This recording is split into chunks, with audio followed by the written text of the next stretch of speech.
Right, good afternoon, folks. Welcome back to VP4TV. Albinario has just arrived in the lobby.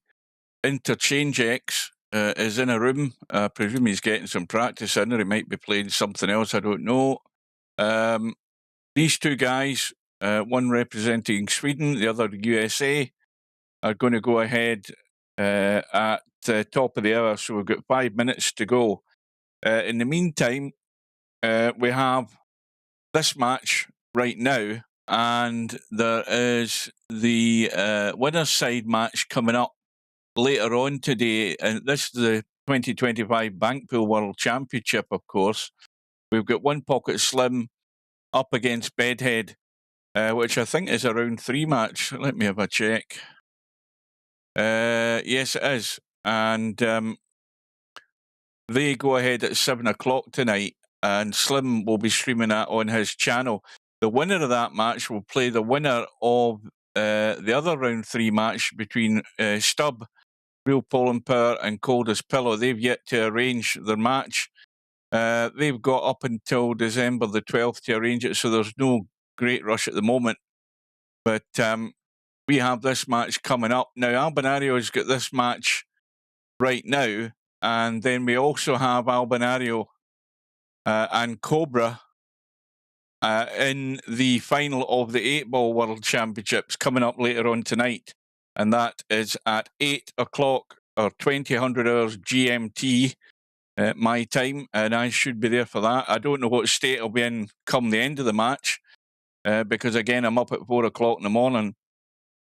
Now, these matches on the one-loss side, one thing also to point out, we know that Cobra and Albinario were both sent to the one-loss side in this Bankpool tournament. Well, lo and behold, guess who the winner of the match will play today?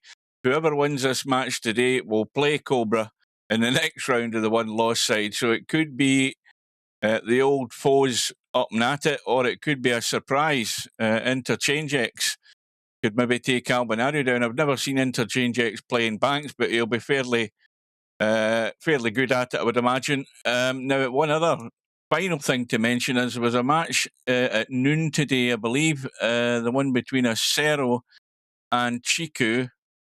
And I don't even know whether Slim got that because I've been so busy I haven't even had a chance to look. But anyway, spoiler alert, it looks as if it was a comfortable win for Acero by 4 racks to 0. So he will now play Bankster. Now, there will be a time difference between them two, but it won't be quite as much as it would be if either of them were in the UK. Bankster will still be about 3 or 4 hours behind Acero when they go to arrange their match. So that's where we stand. We've got the final of the 8-Ball, and we've got the match with Albinario and Interchangex about to go ahead. Now, no contact from Steve. Bearing in mind that it's 4 p.m. here, it's 11 a.m. Eastern Standard Time, so it's sort of brunch time over there. I'll have a quick tab out and look at Discord. No sign of anybody in Discord. I'll leave it up for the time being. We've still got another 2 or 3 minutes to go. Also, we have the 2026 10-Ball World Championships still going on in terms of the sign-ups. I don't know whether there's been any additional names added to the pot there as far as that goes. Let's have a look. How many we got? 1, 2, 3, 4, 5, 6, 7, 8, 9, 10, 12, 13, 14, 12, 15. So we're still one short of getting an even number 16. With still plenty of spaces left, and a fair bit of time as well before the 1st of January 2026. So, good afternoon to whoever's there. And the weather over here today is what we would describe as dreich. We've had a cold front move in off the Atlantic, and it's dumping its load of rain in the west of Scotland. So it's dull, dark, and coming down in lumps of rain at the moment. One final tab out. Right. The assumption is that Steve isn't going to be here, so I'm going to shut down Discord. That will just save on the old resources if I can find the Discord thing. There it is. I've got rid of that. And this room will be going up any minute now, I would imagine. Albinario is not going to have time for a great deal of practice, but let's be honest, I don't think he really needs it. Let's get in. I might need to change the cloth colour. Yes, I do. Settings. Miscellaneous. Do that again. Settings. Miscellaneous. We got time to do it this time. Blue. There we go. Albinario keen to get things underway. I mean, this shouldn't drag on for a while. He's still got to then, of course, have time to get his dinner organised and look after the family or whatever else he has to do, as, of course, does Interchangex. But Albinario, of course, has to get ready for his match later on tonight. So we have Interchangex on the right-hand side. Albinario on the left. We'll have the lag for the break. And remember, this is a short rack bank pool tournament. It's just a 9-ball rack. And with it being the one loss side, we are just going a race to 4. 5 banks will give you the rack. Scratches, etc. will leave you owing a ball, or effectively you will lose a point.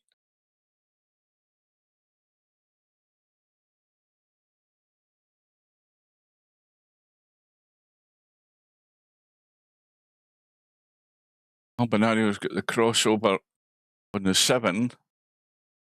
Now if he...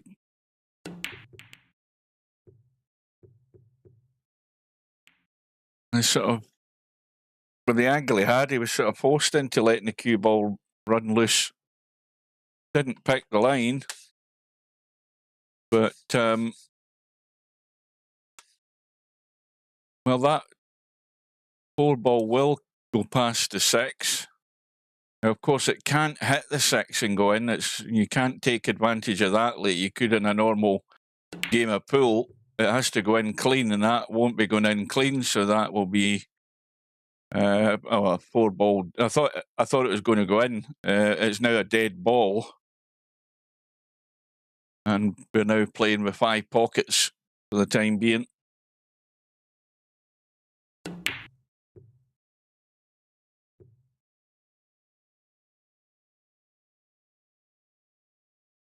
So we're still looking for our first point. Now again, I'm no expert at spotting banks. I mean, I can spot the obvious bank, but looking at this, I don't see anything particularly obvious. He might be able to try and cut that 8-ball up and down. I think that's maybe what he's trying. Yeah, couldn't get the cue ball out of the way, though. Now, the question is what's he left? Well, there's the obvious. He sold out a bank on the 8-ball. And if Albinario can just hold his cue ball in a similar line, he can take care of that 9-ball as well.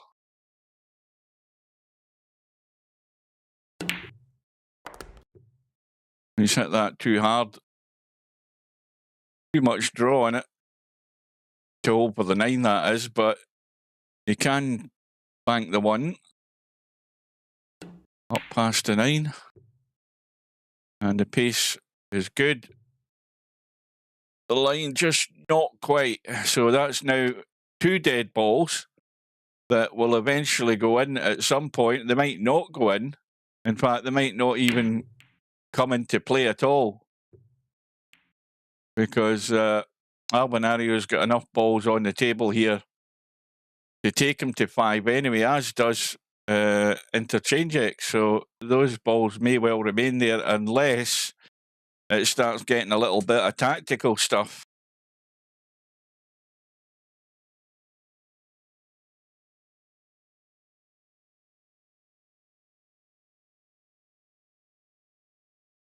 There ain't an awful lot going on here. That's going to be a point lost. So Albinario might be using a trackball mouse, because that's a typical thing you do with a trackball mouse. You don't stroke the shot properly. So he's now lost his point.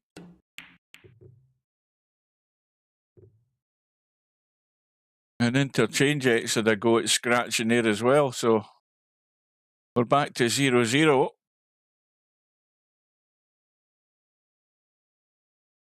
It might be quite a long match this, the way these guys are going at it in the first rack. I was expecting them to blast through this match.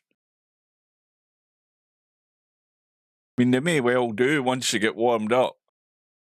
But there's not really been a great setup here with the way these balls have been lying. So that's, well, now that is a mistake. Steve would say that's a big mistake, because Albinario's potted the 5 ball. Interchangex has got a free go up and down in the 5 ball past this 7.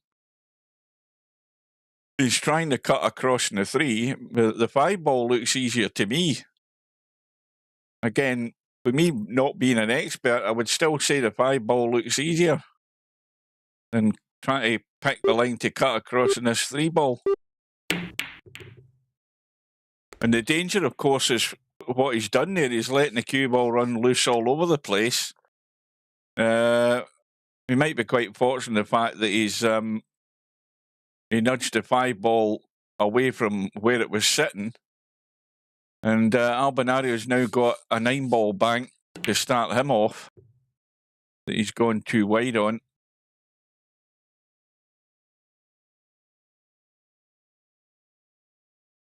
So 9 ball and 4 ball now dead in the pockets. Tell a lie, that was a 1 ball. 9 balls in the pocket. So now Interchangex goes into the lead. But once again, not an awful lot sitting there waiting for him. He might be able to try, well, I was going to say he might be able to try cutting that 3 up to the short rail and down in past the 7. But Albinario's got a free go at it. That's going to be an illegal bank. Didn't go in clean. And that ball comes back up onto the spot. And Interchangex has another set up on a 2 ball.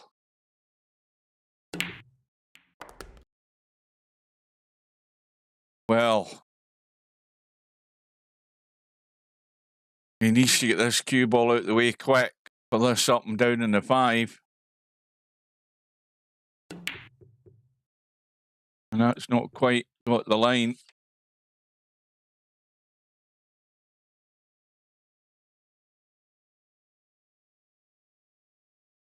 Well, there could be a cock hat double on here. Well, is he called this corner pocket and going 2 rails cross table, I think. I think he's going cross table. Not quite.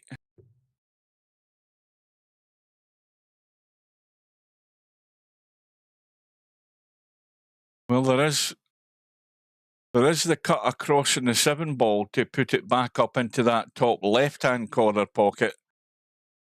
There's certainly... Well, is he going 2 rails, or is he trying to cut this back the way? Let's have a look at the line he's taking. Looks as if he's going 2 rails, sending it around the corner and trying to send it up. Well, that's absolutely nowhere near it. And that's knocked to 4 ball in. And well, that cue ball in a tight spot. I don't think, again, there is the up and down in the 7 ball into this pocket here. Again, that's just hanging open, that 7 ball. It's not coming into line at all. Well, it's safe to say that both these players are fairly cold.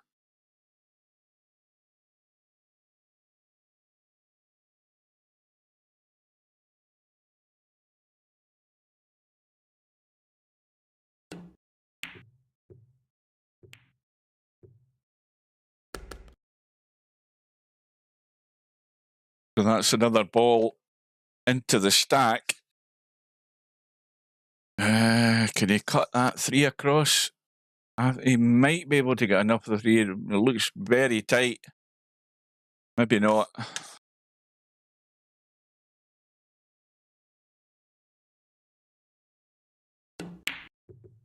See, there's not been a lot of what you would call just a straightforward bank. They've all been sort of cut across a lot of these, and they're not easy, as you can see.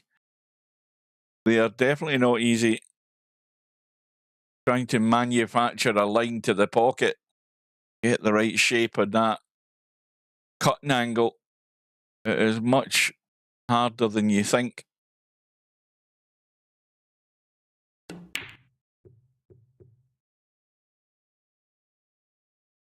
I think that ended up a sort of double hit there, a double kiss in that symbol. Now this is pretty much a gimme for Albinario. Where's the cue ball? Oh, once again, where he's landed, absolutely nothing on. He might as well pot that one ball and just bring it into the stack, unless he's trying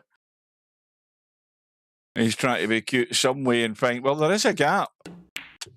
There is a gap. Once again, that's an illegal bank.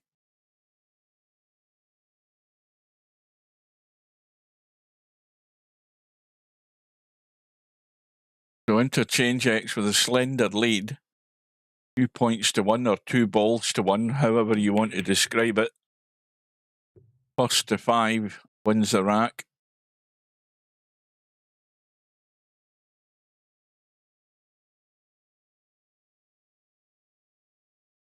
Now, where that 8 ball is sitting, it's certainly very dangerous to pot the 1, because you're opening up a pocket for the bank.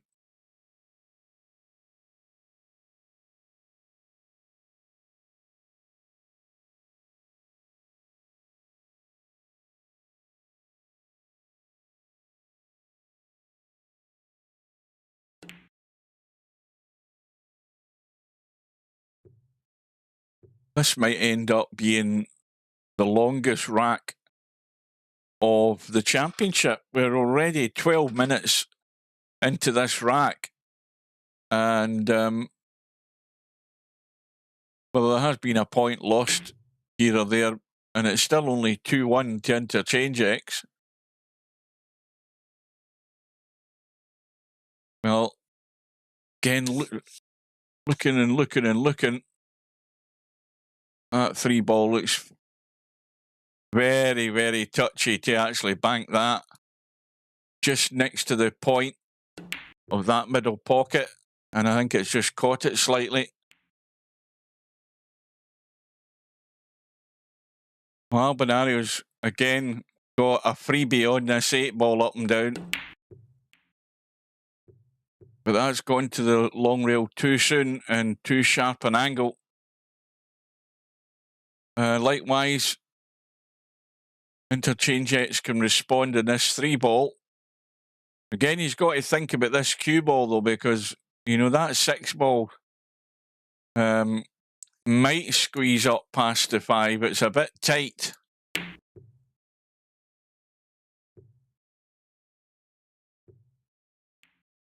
It certainly won't go now that the 3 ball's blocking it. And Albinario's coming to the table with 1 crossover in the 4, and that's about it. And he's hit that sweet. The replay's not working again. I've always got to reset it. I don't know why. Anyway, it should be working next time around.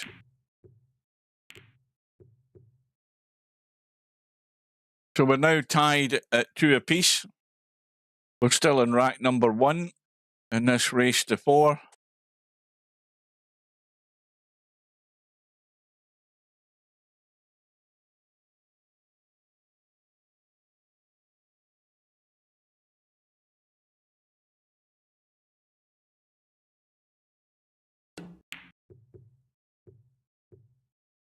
Well, that was never going to cut across at that pace.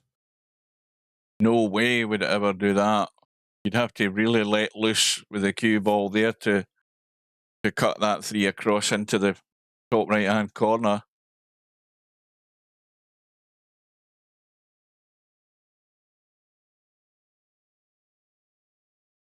Oh, good afternoon. Well, good morning to Run Out Rob.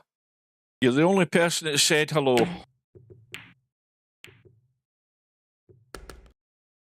And we're still in the first rack. And Albinario's set one up here for Interchangex. And those 2 balls, well, he's not made the most of that. Now, this could be costly. This could be costly because all of these balls bank, all the ones that are in the table, they all bank. It's all about the cue ball, of course. But Albinario not taking advantage of it. And that 8 ball and 6 ball, I think, are definitely both bankable up and down.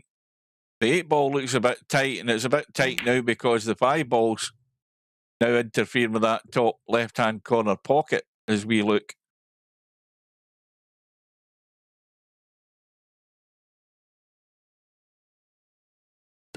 This is definitely, it's not just a candidate for the longest rack of the tournament. I'm pretty certain it is not far off it.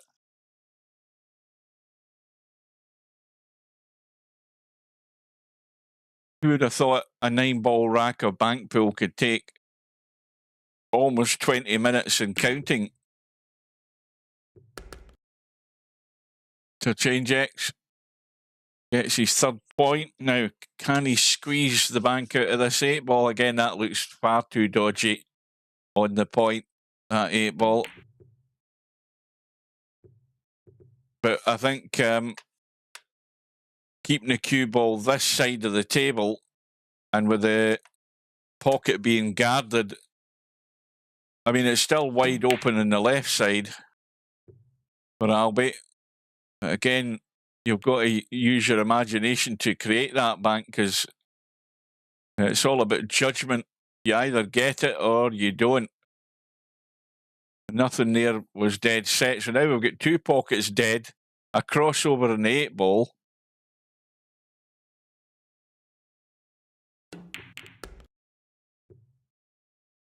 I think with that 6 ball coming up, Interchangex has set one up for Albinario. That's the only thing about when you start bumping the balls that are over the pockets, because they're going to come up. And it's how much damage you're going to receive from bringing that ball back up onto the table. So, that's giving Albinario a bank. And we're now tied up at 3 apiece, and it's anybody's rack now. Albie's going to struggle to get anything else out of this. So he's just ducking.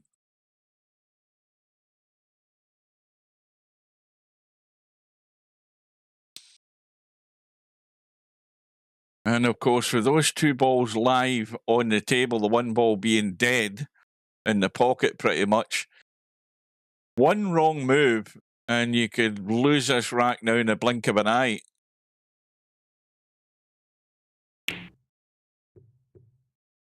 Now, this might be the wrong move. This might be the wrong move right now. Albinario with a crossover or the cutback on the 8 ball, then he's got to run the cue ball. Well, this isn't ideal, but he can go up and down, and Interchangex might have just sold out there. That's exactly what I said. One wrong move and you can sell the rack, but Albie's not taking full advantage of it. And Interchangex still lives. Albinario 1 away from getting this first rank on the board.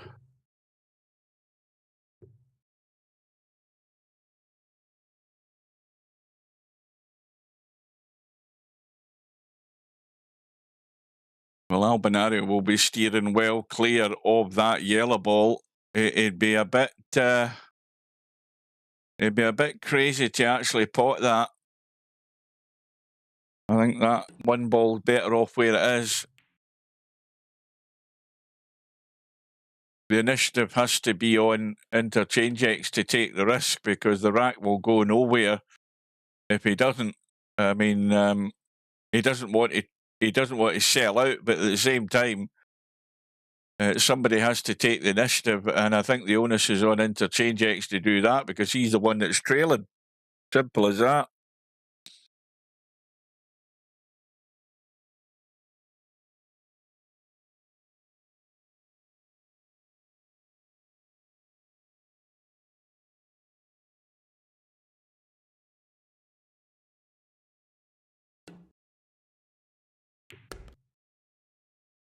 Well, Interchangex has bitten the bullet and decided that he's going to pot the one. Of course, this has given Albinario the chance to seal the deal in this first rack. He had to take the risk, and that has been costly. So Albinario, after 21 minutes, finally gets this first rack on the board. The break from Interchangex comes up dry. Albinario's looking at a one ball up and down, which looks dead on to me. But the cue ball's tracking. I think maybe he could have done better with the cue ball. Okay, he's got one in the three. He could have maybe tried to keep that cue ball somewhere nearer in the kitchen, maybe to bring the three ball up and down, and then you've got a four ball up and down. You've also got a possible six ball across table, but he's hung the three. So that, I think, was a reasonable enough table for Albinario to get two or three banks, but he only got one out of it, which I'm sure Interchangex will be glad of. But Interchangex hasn't responded.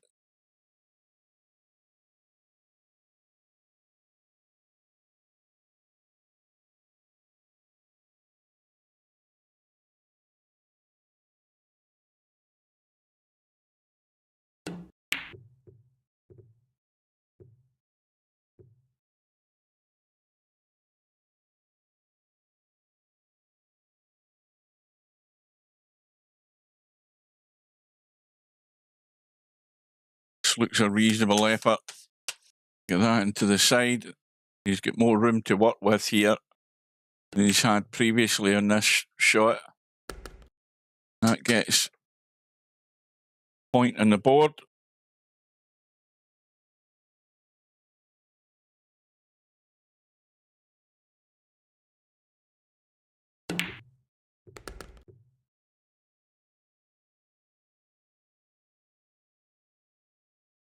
Now, sure that seven ball's off the rail, so it's certainly bankable down into this bottom left. And that's perfect. And the replay's working.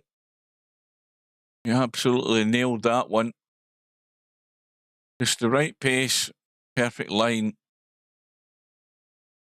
And Interchangex trying to pull off a quick response here, but don't know whether there's much else available to him. And so he's trying to shut up shop, as they say.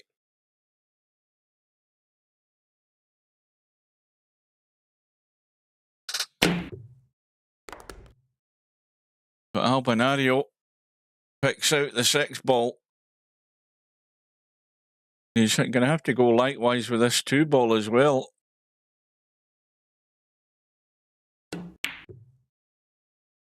Yeah, that was tough. It was tough, but again, I don't see that he's left a great deal on. 3 ball dead. Cut. Well, I don't know whether they can. They may well be able to get the cut back across table for this 9 ball. It's a bit touch and go to try and avoid a double kiss. Played it well. Cut it short though. Again, what are you giving up when you let this cue ball run? Well, Albie's got a 5 ball.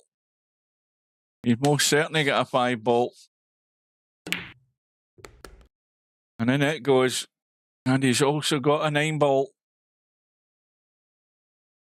This to square the rack up at 4 apiece. And he's gone short. Now, there is a crossover on the 2 ball. There is the up and down in the 9. Now, this is interchange. Now, these are the opportunities that you must really be taking, because you won't get anything better than this, I don't think, to actually square this match up. And that cue ball needs to keep running. So now it's all about the 2 ball. He's in perfect line on this 2 ball for the up and down into this corner pocket. This to square the match.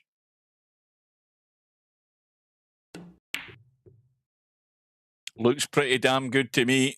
Oh dear. I mean, how close can you get without that dropping? I mean, it looked perfect. And in the end of it all, it was just the pace that's kept it out. Caught the knuckle. And Albinario trying to be really clever there. He was trying to put loads of top in the cue ball to try and run that 2 ball into the pocket as well and get them both on the table. So Interchangex has another go here. He can do the crossover into the top right, or he can do a cut across up and down into this bottom left. Let's see what he decides.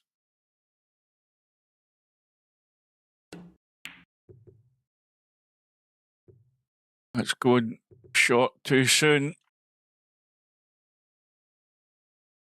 Albinario's got an up and down possibly, but it's very tight with the cue ball trying to get out of the way.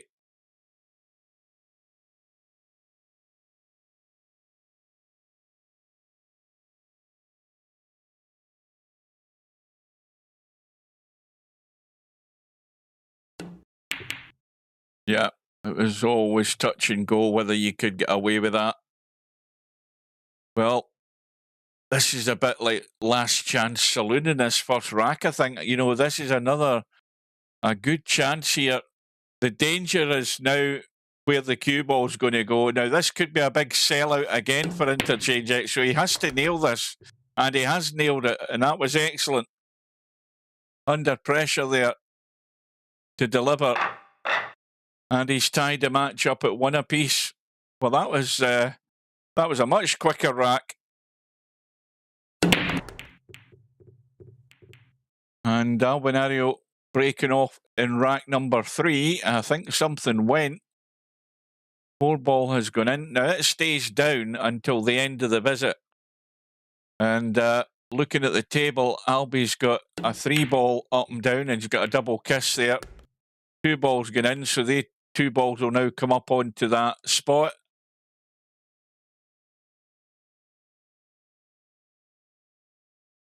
And again, I don't think Albinario's left a huge amount. I think there's a cut back on the 9 ball into the corner. And then it's a question of where the cue ball's going to end up. That's well done. Is he going to be setting anything else up? Well, 1 ball, definitely. I think you've got to hit this with a bit of pace for it to hold that line. And he's nailed it. Now suddenly it looks a great table. 2 ball or 8 ball. I mean, you've got a choice. He's right in the hot spot here for a couple of banks. 8 ball looks like the nominated one. Watch the cue ball. This could be a disaster. And it's a disaster. Oh dear. Everything was just going so sweet there for Interchangex. It could have been a quick blast for a 2-1 lead, and all of a sudden, the biggest disaster you can do in probably any game is scratch. But we've seen in this tournament big mistakes happening with the scratch, and you're giving up the rack. People are just picking off the banks with ball in hand. And Albinario's got pretty much a guaranteed certainty in the 7-ball, but it's hung up as well. Again, it was all about just the pace, keeping that ball out. So Interchangex has got off lightly there, very lightly. Just one apiece.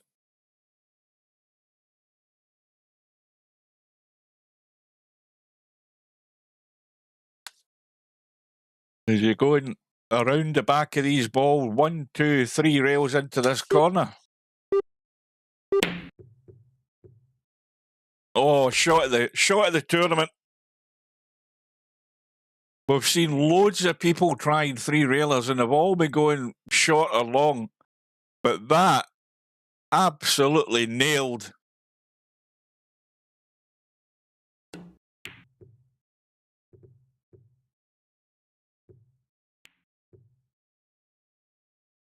Well, for once, Interchangex hasn't left anything. Not that I can see that's obvious. He's left absolutely nothing. Albinario trying a cut across in the 5, but again, the cue ball's coming to them. Well, is he giving up the 5 ball? No, he hasn't. It's stuck on the 2. So there's nothing on here at all.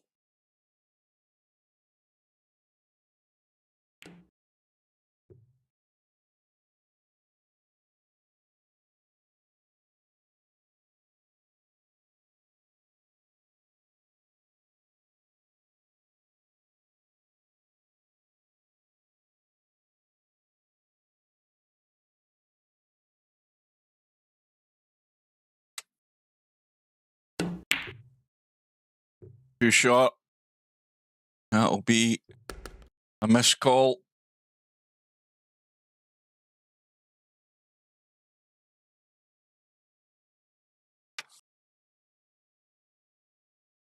I'll be Interchangex with a 1 into the side.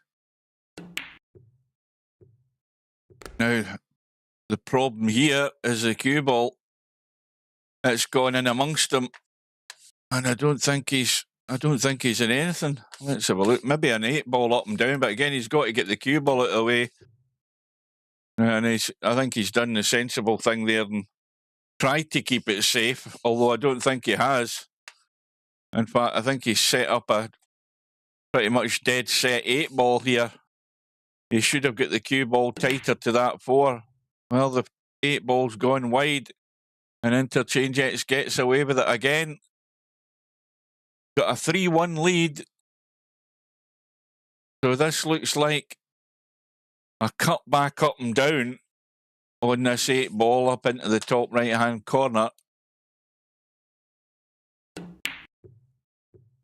And again, he spotted that and nailed it 100%. Now, 2 ball looks a good line to me into this corner. This for the rack. And it's going to catch the knuckle, is it? It's gone in. And suddenly, Interchangex has found himself in the lead. And we're going to have a little break at the moment. Interchangex is going to go and see if he can deal with a bladder issue. So we'll be back in a minute or 2.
Right, we're back.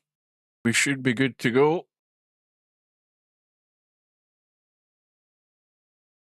So we're into rack number 4. Interchangex breaking off with a 2 racks to 1 lead.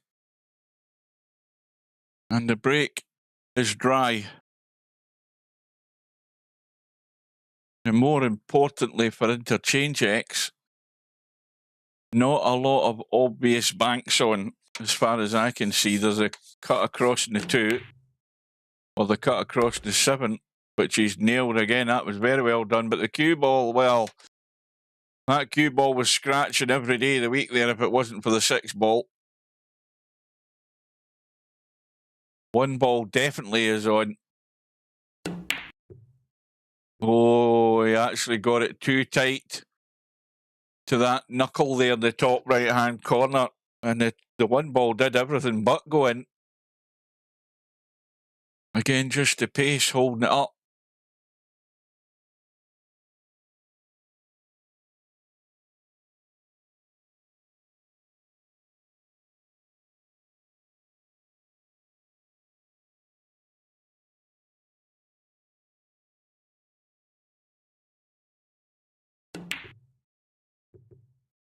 Oh, that 9 ball nearly squeezed in, but not quite. And Albinario's feeling the pinch. He's saying that the pockets feel tighter than usual.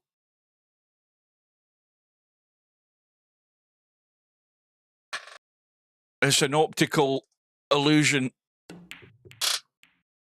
Oh, that 6 ball just got nudged into play. I think that 2 ball was probably going, but the 6 ball got bumped with the cue ball, came into line and just brushed the 2 ball out the way. But Interchangex has now got, again, the cut back up and down on the 4.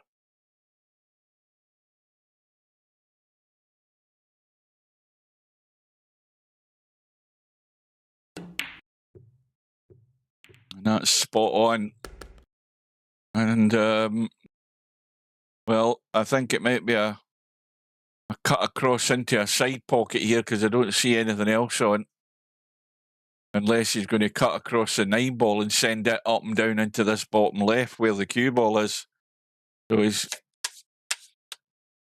No, well, he's cutting back into the corner with the 6 ball. The pace was perfect. And what's he left? Yeah, the gap is there. The gap is most certainly there.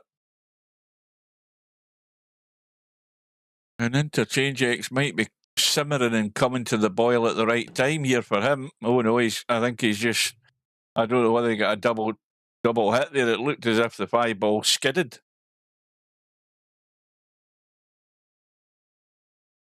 I think it must have been like a double hit there. At the angle we looked at it, it looked to me like the 5 ball slid.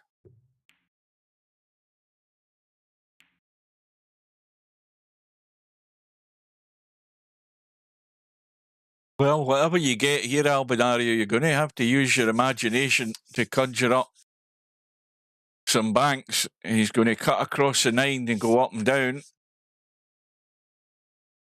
And again, these are far from easy. You've got to definitely be imaginative as to where you're spotting that ball onto that short rail.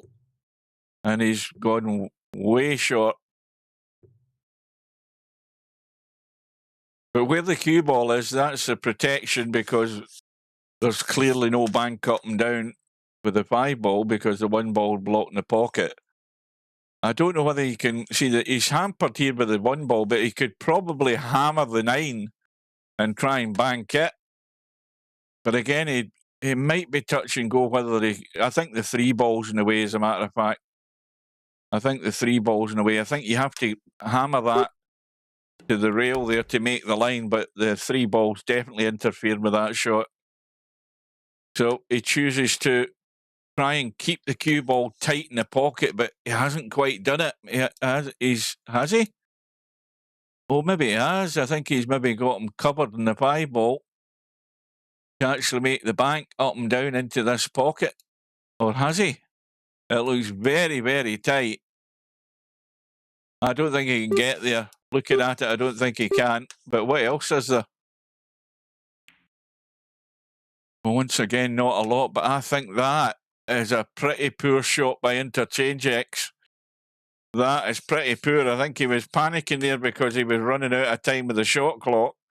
And he's set one up for Albi. I mean, this is a gift. Where's the cue ball going, though? Albi's... Well, he's going to have to make the one into the side. He can certainly cut across the 3 and again get the cue ball out the way. But again, he's cut it into the short rail way too soon. So once again, Interchangex has made a mistake, played a poor safety and not really been punished.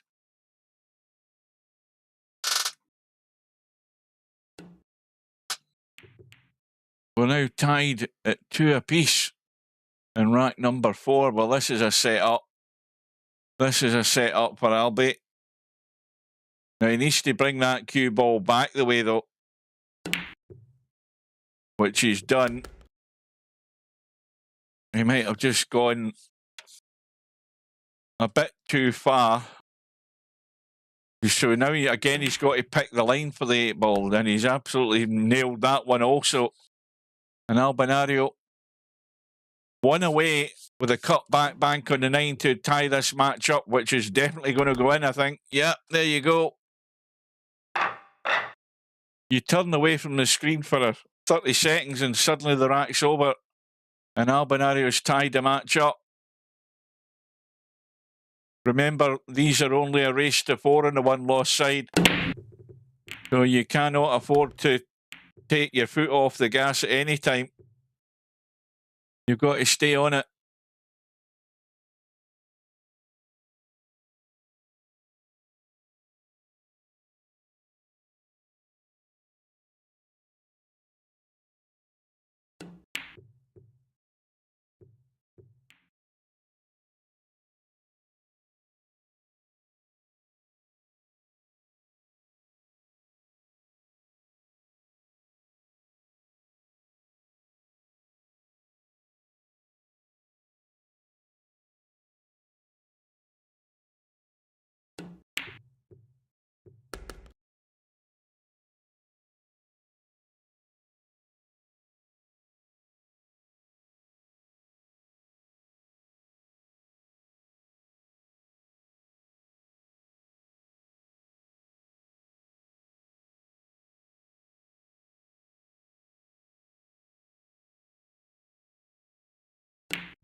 Well, Interchangex looks as if he's racing away in this 5th rack here. 3-0 up. Cut up and down into the bottom right. On the 9 ball, the 1 ball, is it? Yeah, it's a 1 ball. Well,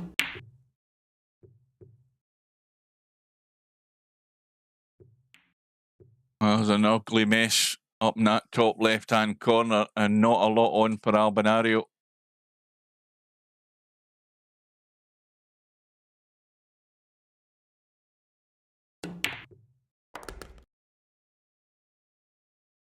But he's managed to pick one out.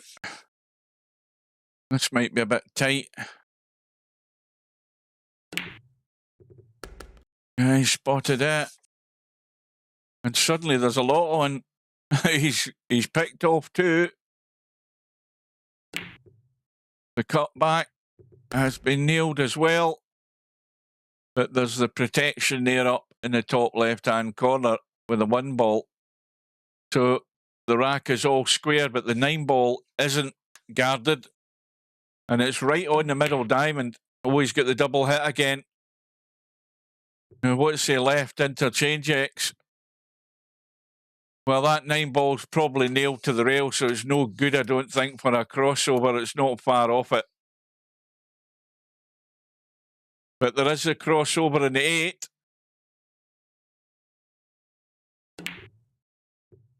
It's held the line.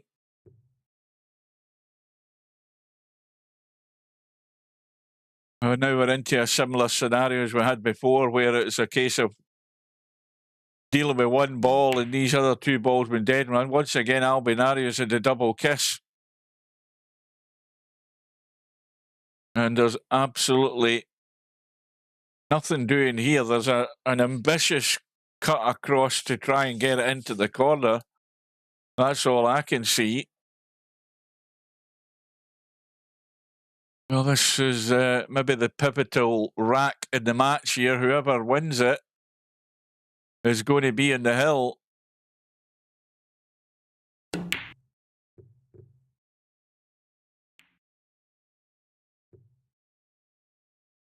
Oh, Steve's joined the room. I wonder if he's in Discord.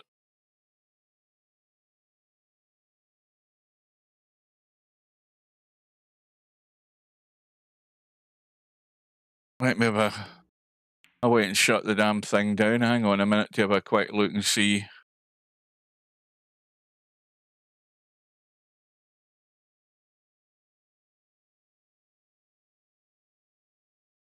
Going to miss the end of this bloody rack doing this. Discord taking its time to boot up.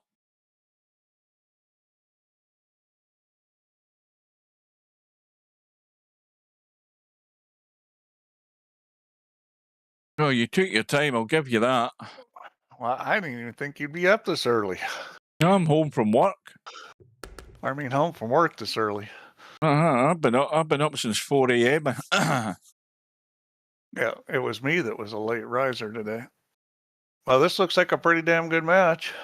Well, I mean, Interchangex is given as good as he's got, but in actual fact, he's actually, I think he's at least given 1 rack by selling out. He doesn't want to do any more of that stuff. Yeah, well, I mean, this is a huge bank right here. He needs to get this in and then figure out how to not give something up. Well, that squares it up. So you just kind of got to decide where you're going to put this. I mean, ideally, I think the center of the end rail it would be a good place. I mean, the far side. This is kind of the tricky. cue ball. I mean, yeah. You got to decide where you're going to put the cue ball. See, I don't like this play because I think this shot's too easy. I think he tried to just keep it hung in the pocket and it fell in. I mean, it's not a bad idea. See, this shot's too easy to give your opponent for the win. I mean, Albin's probably going to make this. You called it. Yeah, where's the cue ball going? No, he's okay, I think. He's okay, I think. Yeah. Well, again, that he's done it. Just to mention, he's sold out. Again. Well, I think he was just trying to bump the 9 ball, leave it in the pocket, and it didn't work out for him. But if you're gonna make it, you got to put the cue ball someplace where it's a tough bank. And I like the middle of the end rail because then you got to cut the ball, and it's not that easy. Plus, the angle coming into these on a long rail bank from the middle of the table, you can't hit the rail a diamond and a half up and have it go in. Well, bearing in mind where that object ball was in the pocket, how difficult is it going to be to control the cue ball to get the cue ball along to the middle of the end rail? Well, I mean, that's just as hard. Yeah, obviously it's not a easy shot with the angle that he had. If he was like down on the end rail, the angle would have been pretty conducive for it. The angle he had, it was going to be tough. But you couldn't leave it where he left it. I mean, that was just too easy. Well, the 6 ball went where he called it. He bumped a couple of balls. I don't know that he's sitting too good in anything else, is he? I don't think he can make the 2. 8 ball's pretty good. He's just jacked up over a ball, which definitely makes it tougher. But he's got the 4 ball to protect him going in the corner pocket. So I mean, just a little deep. That would be the tendency on that shot, is to be a little bit long. Well, he got a little lucky in that it blocked the 7 ball. So, you know, he's left the 5 ball. The 8 ball might bank. I think he'll probably shoot the 5 here. But, you know, that 5 ball, this is kind of similar to kind of shot on the 5 ball that I was saying he should leave him last game. He's shooting the 8, it looks like. He's going to have to cross this over. Nailed that. Wow, nice shot. That's a very nice shot. That wasn't an easy bank. Now, what is I think he'll bank the 1 ball. I mean, that's sitting pretty good. I don't know why he wouldn't shoot that. He's looking at it. I think this is the right shot, and I kind of expect him to make this. It's sitting pretty good. Got to hit this with a little speed, I think. Yep, that's what he does. Oh, he doesn't get the cue ball out of the way. Well, yeah, Interchangex has been set up here. Is he getting it? Can he get to that 9? Oh, wrong button. Hang on a minute. He doesn't have a lot here. 9 ball into the corner. Yeah, this. I think it's a 9 ball anyway. I would consider trying to put him up where. Oh, he does have the 9 ball. Wow, I didn't think he could see that. Well, no, that's not horrible. He didn't leave a lot. I mean, that's not a bad play because I'm not sure what Alvin's going to do here. I mean, the 5 ball's available. It's not an easy shot. Yeah, the 2 balls interfered with the pocket sort of as well. And the 4 ball's blocking down there, and the 1 is blocked by the 2. So he's going to play the 5. Now, he could give up a shot here is the problem. The problem with shooting that is he could end up giving something up. And that was smart keeping on that side because the 4 blocks the 1. Yeah, I don't see anything obvious here to me. I think the 3 ball will bank. You got to hit it with high left and open it up. He's hitting it with just left, which is okay too. You've got to open this ball up because otherwise the 7's in the way. It looks beautiful shot. Perfect. Beautiful shot. I like the way he hit that too. So, you know, the 1 won't go. I mean, you got 2 pockets blocked. So this is where perhaps a multi-railer. The 1 ball will bank past the 2. I'm kind of surprised. Oh, he's going to back cut the 7, that's a fine shot too. And that's kind of one of the tendencies is that shot you can't put too much English because English will really crank it open. Mm-hmm. It's Steve, weird because I'm having an issue with VP4, says Spud Boy. What issue are you having? Spud Boy, I don't see the chat. Oh, there's. I did my best to explain. Sent a message to Super Admin. Oh well, that's part of the problem. Is Super Admin doesn't look. You need to send a message to support, not Super Admin. Resend it to support. The problem with Super Admin is so many messages come in that they just get lost. I don't really check my Super Admin messages because I get like all the match proposals, all the reports and kicks and all that. They all go into the Super Admin. So that by now there's probably 35,000 messages in that folder. There's so many. So, and they go past so fast. So I just don't. I don't usually see them. I got to search for them, and I just stop. I probably haven't looked at that in at least a week. Well, Spud Boy, have you got the full 64-bit version installed, you know, with the offline and the online? Because bear in mind, I'm an expert at fixing VP4. What issue are you having?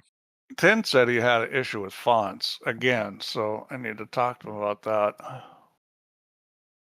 Now, is that probably fonts got something to do with the scaling of the fonts? You know how I went into the menu and I'm at -1, I think it is, or whatever.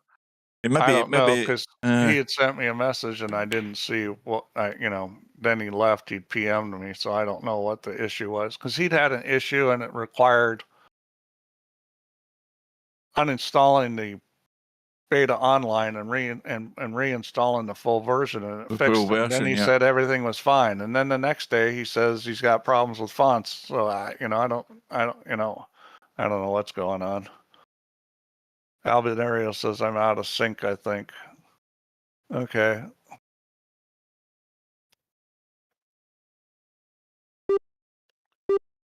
And this, well, I haven't noticed any. Oh, wait a minute. This looks out of sync. If Albinario is aiming at a ball that isn't there. Yeah, he's definitely out of sync. Yeah, I'm going to leave the room as well. Now the question is who are all on the latest version? That's the question. Because the change that I made that affected snooker, it's possible it could affect other games too. It doesn't seem to much, but it could be a very low chance of it. Right. Anyway, looking at this match, Albinario is on the hill, needing one more rack to win it. He has tied the rack up here at 2 apiece, according to what I'm seeing, and he's at the table. Now, what's Albie saying in the chat? How do I leave room? Does it say 2-2? Yes.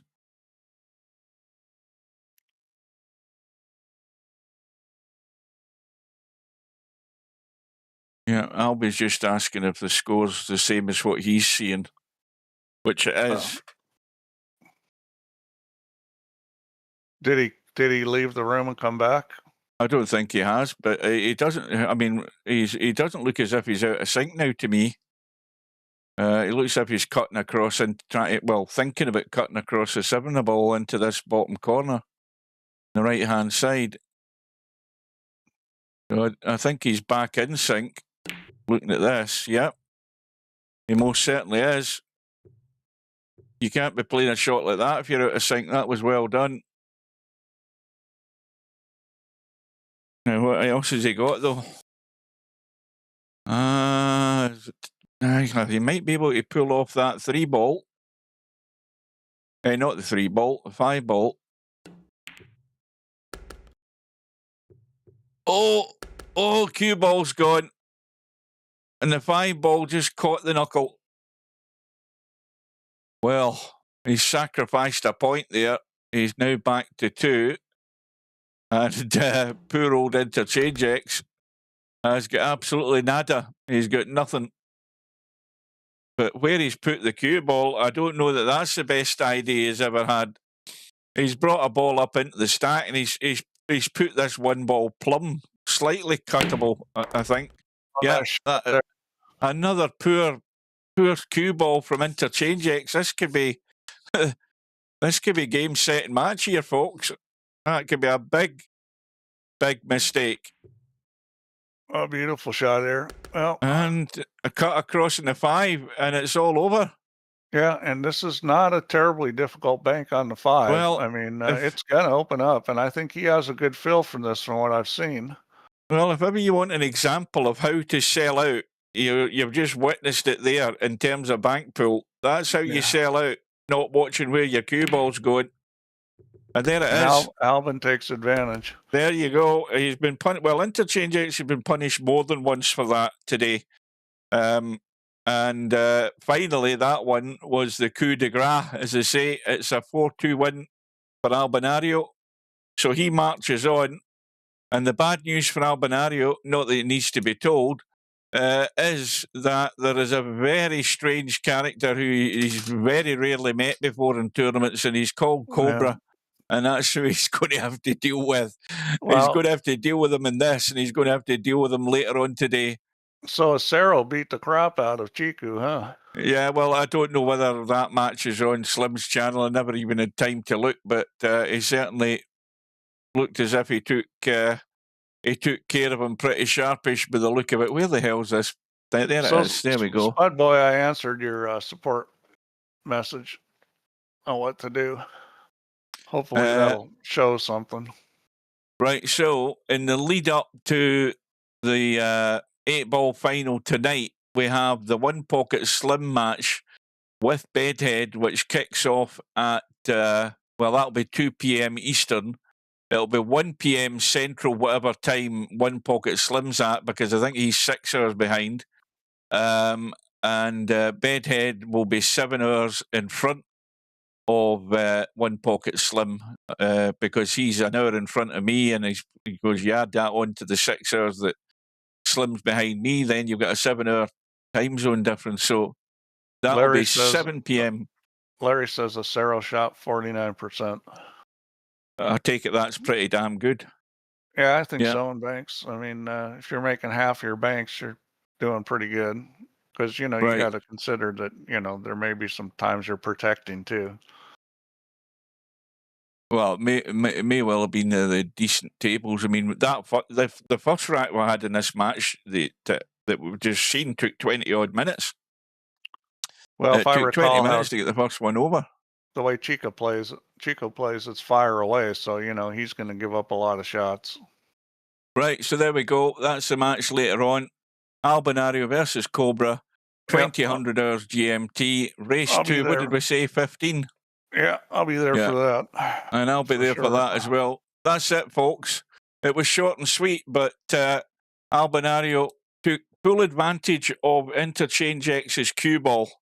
And that, that gives you an idea of why, when you're playing the bank, you really must think about the cue ball, because if you don't get it, you can sell out very quickly, like Interchangex did in that final rack. Yeah, well done. Basically, the rule is you can either play safe if you really don't like the situation, or you can shoot and protect the cue ball if you don't think the shot's a high enough percentage, or if you got a real high percentage shot, you shoot and play shape for the next ball. So there's kind of like 3 choices that you need to make and evaluating what you're going to do. But if you just fire away at everything, you're not going to beat these better players. Yeah, well, is that going to catch Stubb out eventually? Because Stubb will fire away, but he's been nailing quite a few of them. I don't know what Stubb's percentage was. We never looked at that, but we'll see, because that's still to come. I mean, he's playing Coldest Pillow, who I wouldn't say is the best strategist. So, I think Stubb may be the favorite in that match. I don't know. I mean, it's going to be a good match. Well, I would suggest he is the favorite for that. I think he picks a bank line better than Coldest Pillow does in this tournament, because Coldest Pillow is not in the habit of banking. The first time he's seen a bank was coming to this tournament, basically. The match at 2 p.m. today, Bedhead and One Pocket Slim, that's going to be, what do you call it over there, a cracker? It's going to be pretty damn good, I think. Yeah, I think it could be well worth a watch. So I'll be popping in to watch that on the lead up to preparations for the 8-ball final. Right? Yeah, I think, because I'll tell you what, Bedhead can really bank. He plays a lot of One Pocket, and One Pocket Slim, he really impressed me in the match against Albin. The way he goes at the ball, I think that's going to be a phenomenal match. There's the answer to that query. Larry said Stubb has got the highest percentage. He's only played one match, though, hasn't he? Or has he? He's got the best stats. Well, let's have a look at the stats then, while we're at it. If I can find the right tournament, that is. Yeah, he's at 42%. One Pocket Slim at 40%. Acero at 37, Albin at 36. Where are we? But the thing is if you don't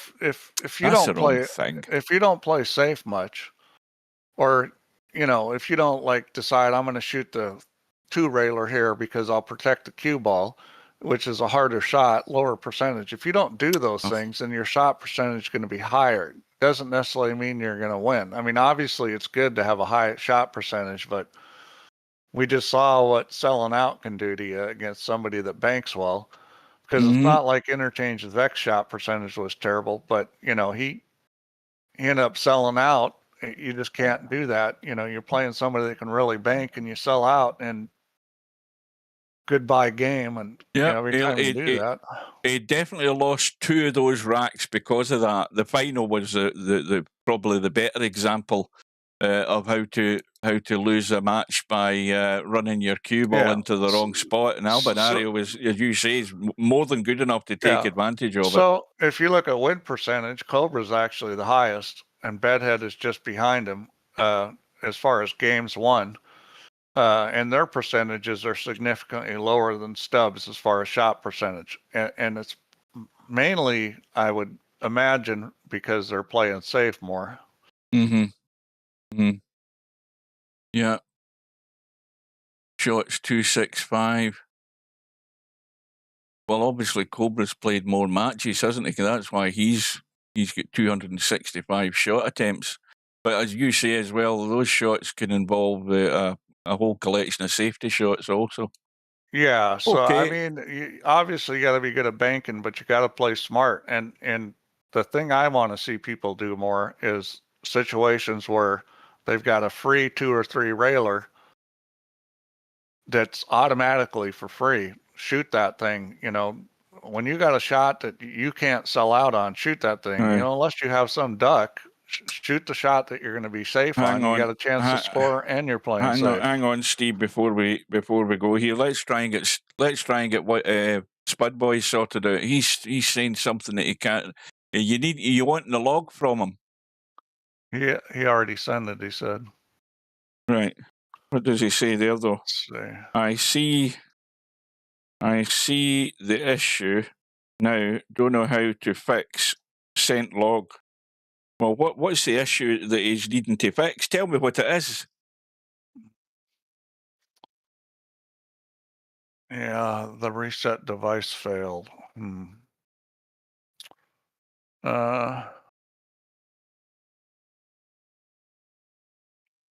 Yeah, I don't know if that has to do with the font or not. Here's what I would suggest you do, Spud Boy. I would suggest you shut down your computer and actually power it off. And when I mean powered off, I mean shut the switch off on the back of it or unplug it once it's completely shut down. And then wait 30 seconds, plug it back in, reboot the machine, and see if this problem goes away.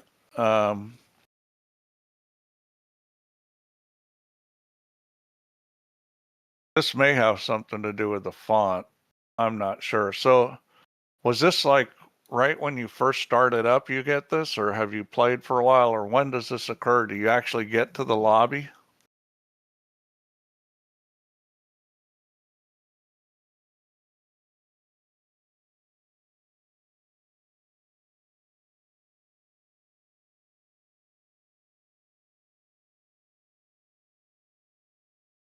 Spud Boy is still there. I hope he's typing.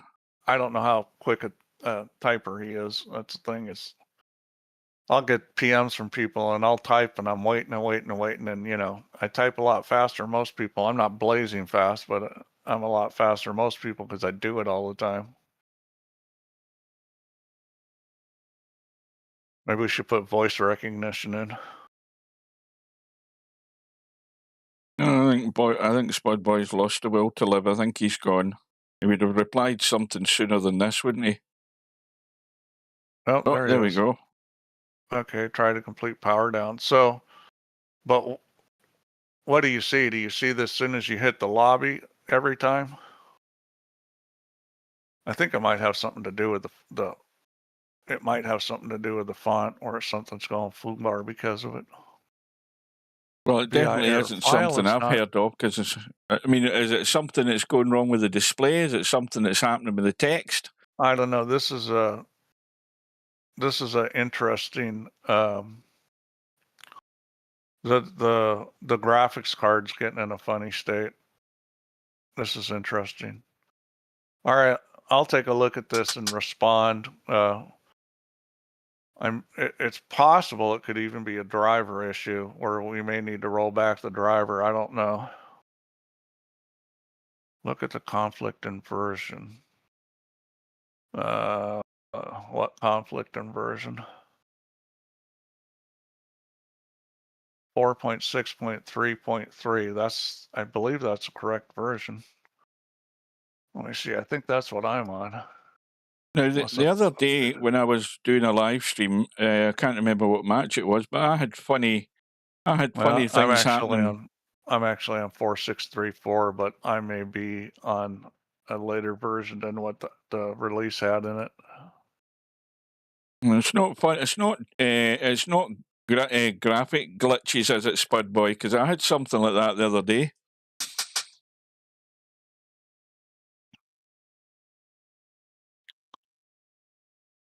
Now he says, "Oh, wants to PM me, and I can't answer you now because I'm dealing with this."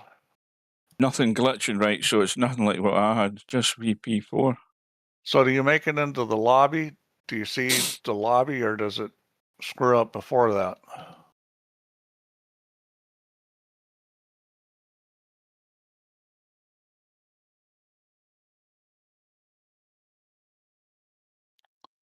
Right.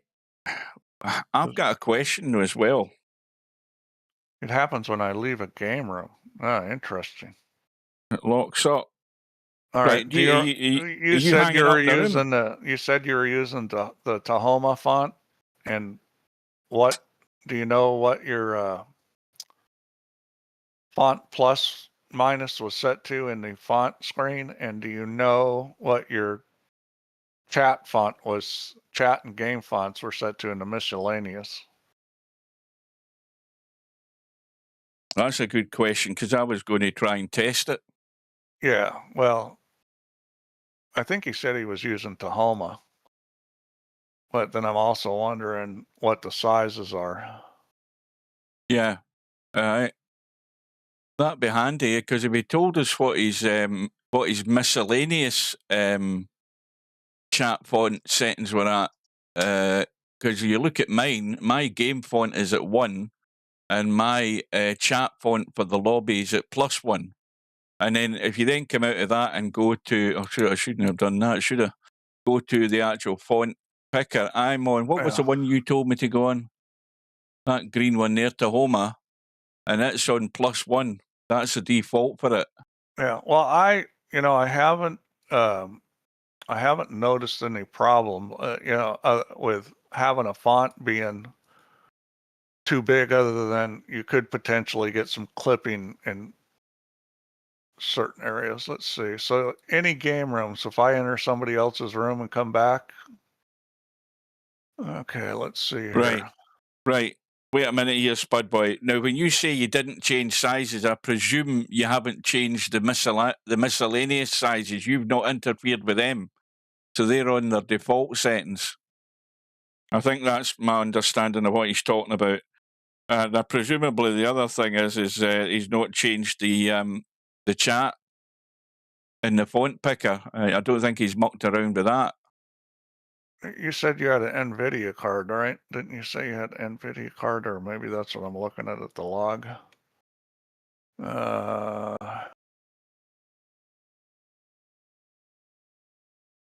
the size is on default. So Spud Boy's not messed about. Sounds to me he's not messed about with any numbers, from my understanding of what he's saying. Yeah, I just don't understand what's going on here. You can check and see if you had a driver update. Let me see if I can tell you how to do that. I'm just wondering if there was a driver update that caused the problem. Well, if you have a NVIDIA 30, I think I have a 3080. I mean, that card should not be having any issues. Yeah, I got an RTX 3080. Let me see when the driver was changed. Oh, my driver date is 8/14/2024. I'd be thinking, I mean, I have to say, I would think it's very unusual it's going to be anything to do with NVIDIA. Do this in the search bar, type device manager and start device manager. When it opens up, go to display adapters, open that. You'll see NVIDIA GeForce RTX 3070. Right click and do properties, and then driver tab, and it should give you the driver date and version. I'm just wondering if they did an update to cause problems, although I would think if they did, that more than one person would be having the issue. I may not have the latest driver because I don't have some of the NVIDIA utilities running because they cause creeps and they're resource hogs. And yeah, I've got nothing NVIDIA installed other than the driver. I learned that. yeah. If you start using NVIDIA's software to update your drivers, you get a whole pile of crap comes along Yeah, with it. I've 814. got nothing NVIDIA. Same driver I've got. And it only happens when you leave a game, huh? Or a game room. So even if you're a spectator and you come back, it does this? Well, I'll tell you this: if it's dated the 18th, it's well out of date as far as the driver goes. If it's dated back to 2024, so the first thing I'd do is go into NVIDIA and download the newest one or search for it, and then you can take that out of the equation. The thing is, I'm looking at this message log and I don't see where you enter a room. This looks like it started up, you went in the lobby and then kaboom. I mean, this looks like a problem where right after login, it's not working.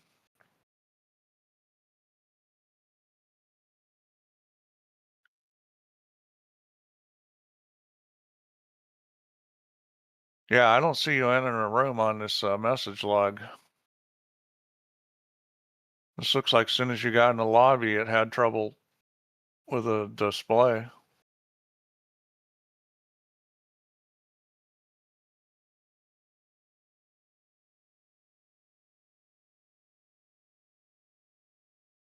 Yeah. Well, I mean, we can put more diagnostics in, but I'm not sure that's going to help. I'm going to have to think about this. Well, as far as I can see, the two of you are in old drivers. They're well out of date, especially for people who are gamers. You need to generally have the latest driver. I've had zero issues with the driver. You can try setting another font. I mean, because you can get to your settings, right? You can go into you can just start the game. You don't even have to log in. You can do settings, try changing the font and the size and see if it works. I mean, he's in the lobby. He's in the lobby. Yeah, well, you can go settings in the lobby, change the font. You're going to have to shut it down and restart it.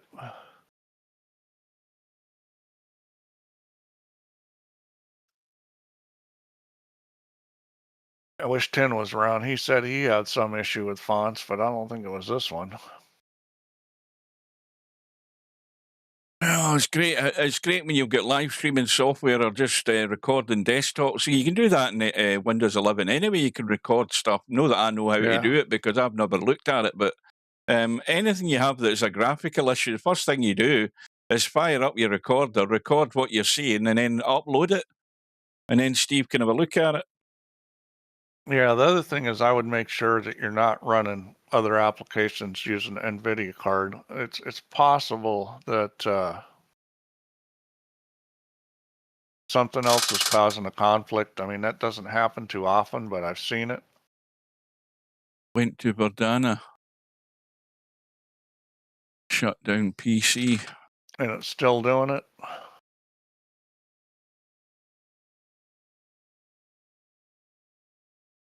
I mean, let's be honest. See if it was a major issue, there'd be lots more than just one or two people saying this, wouldn't it? Or would you think there'd be more conflict? Well, the thing is, a crash would be better because a crash, we can find out where it crashed, but it's not crashing. It's just failing to display. The display is just the driver's basically coming back and says, I can't do a present, which is what it does to show what it's just rendered. Right. So it's basically failing to show the rendering, and it's failing every time. Are you on Windows 11, Spud Boy? Or are you still in Windows 10?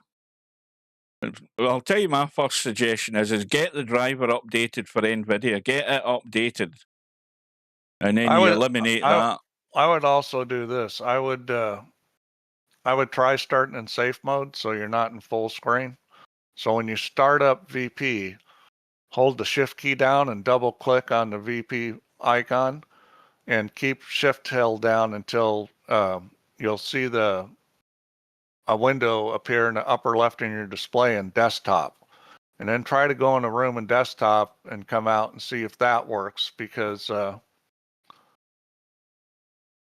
it may work, it may look different, it may fail in a different way. Because right now you're running in a full screen mode.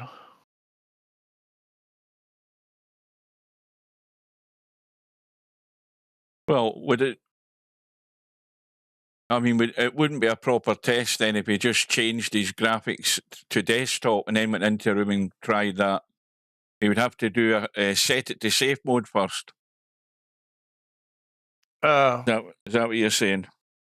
No, I'm not talking about starting the computer in safe mode. No, I'm talking about VP4, yeah. Yeah. Just holding shift down and double clicking the icon and keeping shift held down till the window appears. That's a safe mode start. It'll appear in a desktop window. Now I might be a bit of a mug here. I'm holding the shift button down. What icon am I clicking? The icon are you talking about on the desktop? Do you have a VP4 icon? Just double click it and it'll start in a window in the upper left of your display. Right, let me see if I can do that. Virtual pool online. I'm holding the shift button. I'm double clicking. And it's gone weird. I've just got a thin bar of VP4. I'm now in safe mode. I am logging into online. Yeah, so you're in a windowed screen now, which I don't know how your streamer works, but you're in a window it's working now. fine.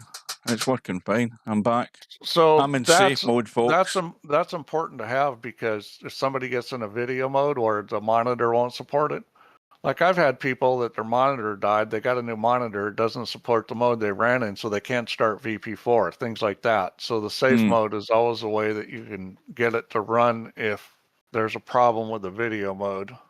Well, there you go, Spud Boy. Any numpty can do what I've just done, because I've done it. It'll also ask you if you want to start in safe mode after a crash. You'll get a pop-up. Yeah, it always does that. Yeah, because I have to forever. I used to have it forever kill VP4 or open up a second desktop to. Whenever I change my mouse, I would always have the mouse cursor stuck in the screen in VP4, but I worked my way around that. That's the one thing not to do, is unplug your mouse. If you're using wired mice like I do, don't unplug your mouse while VP4's in full screen. You have to tab out and unplug your mouse and swap it over, because if you do it in the middle of a game while you're on screen, you will generally have the cursor stuck in the screen rather than along with your little cue stick. Don't know why it does that, but it's annoying. But like most things, there's always a workaround. There's always some sort of workaround eventually. Well, Spud Boy's back in the lobby. He's booted back up. Where is he? Unless he's went into a room. You see him back in the lobby? Hey, was he? It said he was on. It said he had arrived. I thought he was in away mode, and then I thought he was in a room, but now I can't see him. I didn't get a message he's arrived. Oh, okay. I'm not. I do see the message now. I wasn't at the bottom of the chat. In fact, maybe. Well, he didn't last long. Is he saying anything in the stream? Oh, wait a minute. It says safe mode isn't responding. What do you mean? Not responding. What does not responding mean? Did you get the window?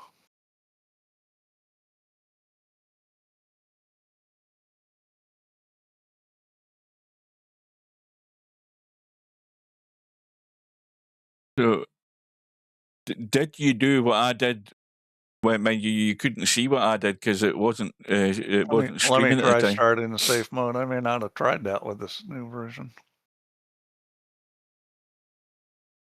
I'm going to go back to full screen mode. Desktop window. Yeah, I was able to start in safe mode. It may not bring the window up in the front, so if you have another window, it may be underneath it. It should be in the upper left of the screen. Lobby is showing up, but locks up immediately. Well, that's what I saw from your, message log. The one you sent me, it looked like the lobby locked up immediately. Actually, weird.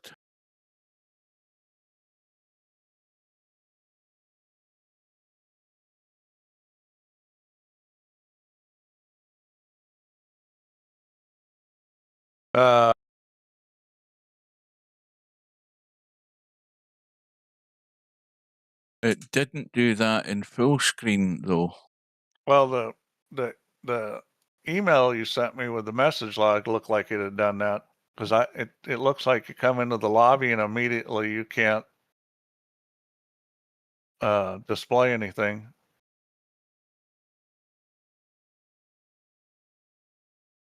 What? Well, window change in full screen mode, resetting device. Now, why would it be doing that? Huh. There's a what-wo. What-wo's are typically not good. You know about what-wo, Hugh? Yeah, that's stuff that you've written into the message log of the VP4. That's Scooby-Doo. Let's see. Yeah, it's getting a window change in full screen mode. Why would it do that? I wonder if it does that normally. Let me try this. Okay, I'm going to go into full screen mode. I'm going to see if it actually does this normally, because sometimes you get what-wo's. Sometimes you get what-wo's that aren't really what-wo's, or they're things that were left. Let's see, log out, exit. Bud says now he's in full screen in the chat in the lobby. I got to look at my message log and see what mine looks like. SDC app data, local, Solaris. Chat did not load in safe mode. Now, when you say chat didn't load, Spud Boy, what does that mean? When you say the chat didn't load, that's the bit I don't quite understand. But there's a chat window, there's a chat bar at the bottom of the screen for typing your text. But I don't understand what you mean by chat did not load in safe mode. Okay, here we go. I'm starting in full screen. Log into online. Okay, I'm going to enter a room. How do I explain? Now, you mean there's nothing, there's no chat and messages appearing in the chat window? Is that what you mean? You mean the chat window's glitched out? The actual lobby chat window? Is that what you mean? Yeah, right. So he's definitely got something weird going on. Something extremely weird. What did you say? I wasn't listening. Well, he's saying that when he if you read the chat in the lobby, well, you can't read it because you weren't in the lobby, but it's on my live stream. He says now I am in full screen, and he said the chat did not load in safe mode. So he's getting a graphical issue with the chat display window on screen in the lobby when he comes in safe mode. Yeah, well, he's got a what-wo you shouldn't have. And I'm not sure why. User window change in full screen mode. That's not supposed to happen. So he's getting messages that should only happen in window mode when he's in full screen. That's bizarre. Yeah, it's definitely weird. But I wonder. Now, when you think about it, though, Steve, it sounds if the lobby chat is going funny by whatever means it's going funny, it sounds like a conflict with a font setting.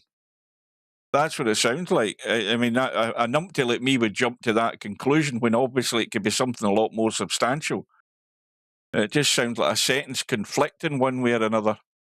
Well, I mean, now, it I'm going to ask a dumb be. question. I mean, I don't understand what's going on. Right, hang on a minute. I'm going to ask a really dumb question, and I expect a sensible answer. Spud Boy, what is your native resolution on your computer?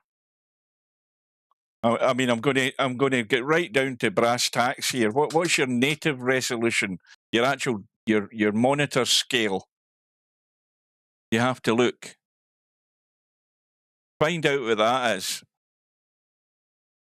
And then I'm going to state the obvious again. Check out what your resolution set for VP4, because you've then got to think about what other stupid things can cause any sort of weird issue, and eliminate them, even though they might not remotely be involved in this kind of thing. Right. So you've got a widescreen monitor by the look of it, because that's a scale that I'm not familiar with. So presumably that's what your VP4 set at. When you go into the VP4 graphic settings, your graphic settings set to 38402160. I'm assuming they match up. Because if they don't, then the first thing I would do is make sure that they match up, right? So they match up, so you can sort of say that it's nothing to do with that, right? Even though that was a long shot, but you have to still just eliminate silly things that you don't even consider it might be a cause of it. But to me, it sounds like some weird conflict with a font setting. But if Spud's telling us that he was on a particular font, I don't have, and he hasn't changed the scaling, then okay, so I am. That just sounds something even more weird to try and work out.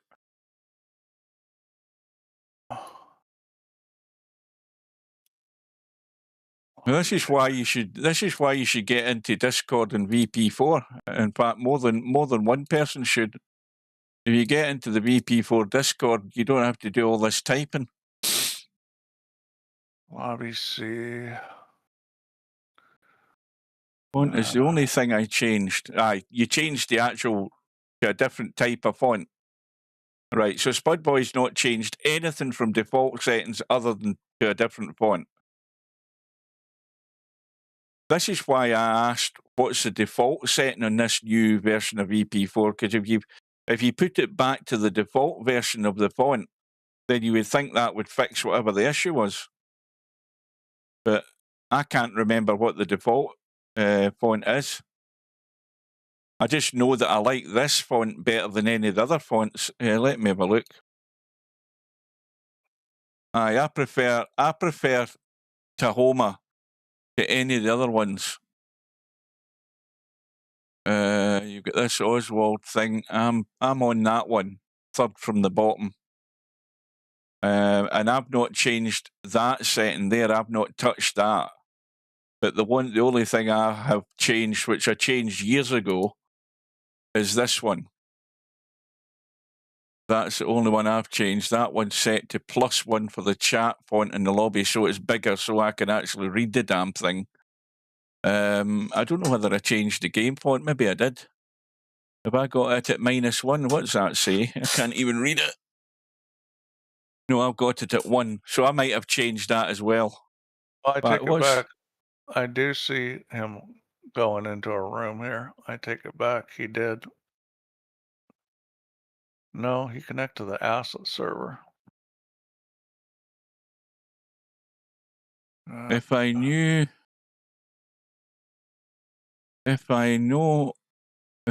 my VP4 serial, I could probably wipe VP4 clean. Well, you can get your serial, no problem. It's in the downloads tab. Just go to your downloads tab. You obviously have to go to the external browser to do this, Spud Boy.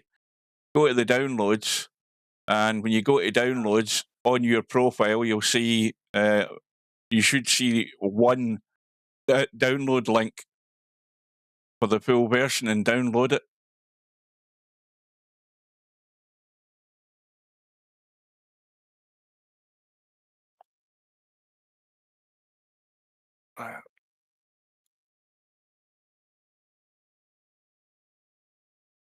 Asset type.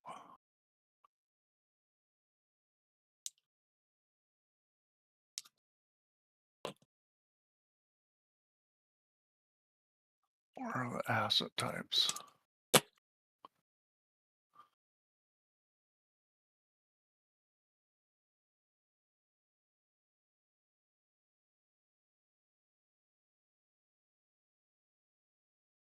Where the hell are the asset types?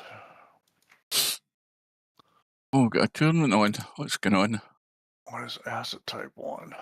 Oh, it's 3-ball. This is exciting.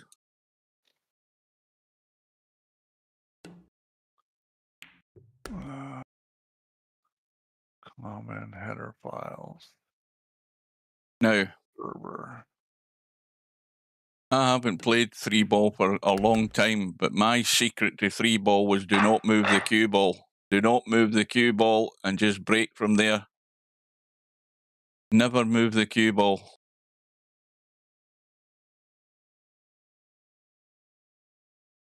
Because those two balls should go around and at least one of them get into the top corner pockets, but he didn't hit that right. So Houdini's got a 4-ball handicap or 4-ball weight. So he's 5-2 up in this race to 11. One ball's going nowhere fast.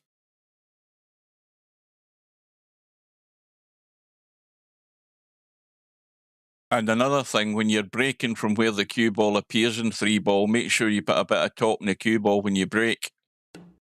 That tends to get the cue ball out the way so that the 2 and the 3-ball can get around the angles and at least one of them goes into one of the top corner pockets. That's how I got my my record-breaking winning streak, or Rax ran in 3-ball. I think it was 7 I got. And I needed them because I can't remember who I was playing because I was given a stack of racks away at the time. Yeah, this is a mystery.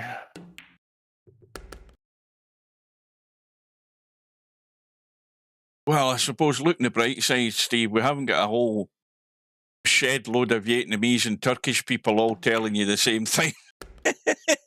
Try to understand what they're talking about.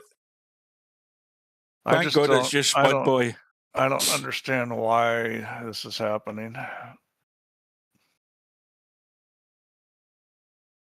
No, I've certainly not experienced anything remotely like that.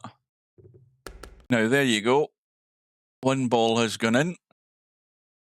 Yeah, the only problem that I have seen with it is I've seen it where it's been sitting there overnight and it's been running for, 30 or 40 hours where I come back and bring my computer back from sleep where it crashes. I've seen that. That's the only issue I've seen. Aye, but you're talking specifically on the new version, aren't you? Yeah. Right, so let's see if Houdini's he's not putting top in the cue ball, you see. That's why he's had 2 breaks and he hasn't had any joy whatsoever out of them. Yeah, see, the commentator's giving him advice, but he's not in the stream to listen and take the advice. The question is what to do. It doesn't like safe mode. Maybe send a VP4 at Solaris.com the message log after you try to go into the lobby in safe mode and it doesn't work. Send me that message log. I'm grasping at straws. I'm looking for any clue I can because I got no idea why it's doing this. Yeah, but you've got to remember, Spud Boy, if you do that scenario that Steve's talking about, don't restart your VP4 before you've got the message log. Don't restart it. Just go in and retrieve the message log and mail it to the address Steve told you. Yeah, so far I've only had one issue from somebody that has the new offline version because the new offline version is up. If you buy VP4 now, you get the new version. I haven't, forced a release where everybody gets a notice that currently has it, but anybody that buys a new one gets the new offline version and the new online version. And the only problem I had was somebody missing a D3D DLL, which is disappointing since I thought maybe on a 64-bit I wouldn't run into that problem. Sometimes with new systems, you have to run the Microsoft web installer, and I sent them that, and I haven't heard back from them. So usually when that happens, I get a report from somebody and I send them a solution, and that when they don't come back, that usually means that it fixed it. Now, Spudboy says he sees something weird. Brace yourself, Steve. Well, if it's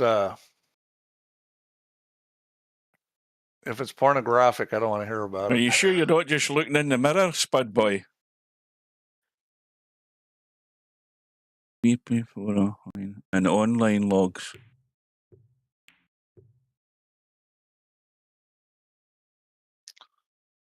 Yeah, well, the offline will be from the last time you ran offline.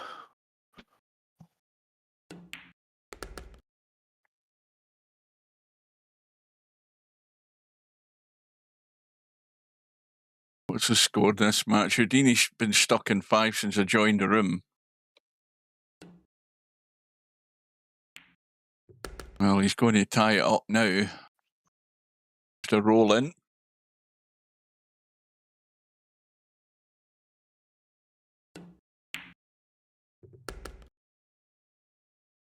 Yeah, roll in, but don't roll the cue ball up the table and try and scratch after it. That's the technique.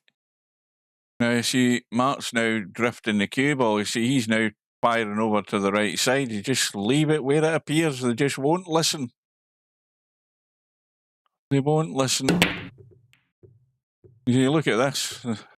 Now that neither the 2-ball, well, the 3-ball tried it the second time around, but you know, none of them were near the pockets in the break there because they won't play the cue ball where it appears.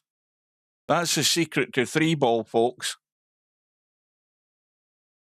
Don't start mucking about with the cue ball. Just play it from where it appears. Mind you, I'll have to say that with all the messing about that has been done with the tables over the last few years, that might be totally different because that's probably the last time I played 3-ball about 5 years ago. It's probably slightly different now. Well, here's a test of your banking skills. I don't know what's weird about this log. It looks like you started VP4 offline and then started online from the main menu, is what it looks like to me, although I'm not 100% sure. Yeah, that some folk are actually in the habit of doing that, Steve, by clicking the wrong shortcut in the desktop, like I've done plenty of times. Well, there's nothing wrong with doing that.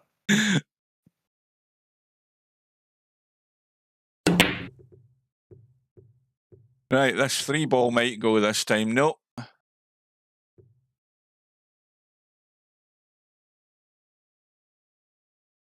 So, in actual fact, the real score in this match is 6-2 to Mark Shark. Oh, yeah, somebody got a... 6-3, sorry. Somebody got a spot.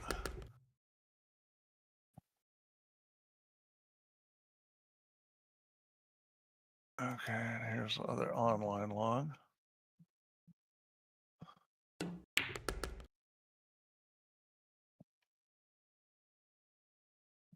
Spawn result equals 528. So it never came up, huh? Let's see what that means.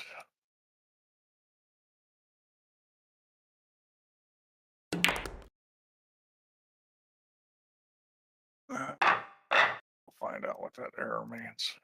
I want to go and get my dinner. I just thought I'd drop a hint. Launcher. I want to get my dinner.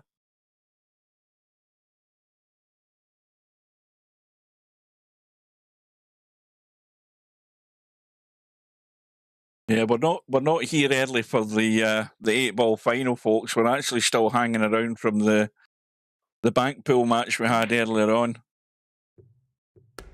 Spud Boy's going to get all the blame for this. Him with these weird VP4 things happening. Right, I'm going to change my mouse, so I'm going to tab out, unplug that one, and plug in my old Logitech G5 Mr. Reliability. This mouse never given me a problem. Well, that is as long as you plug in the old Logitech software, because that's the only way you can tweak it.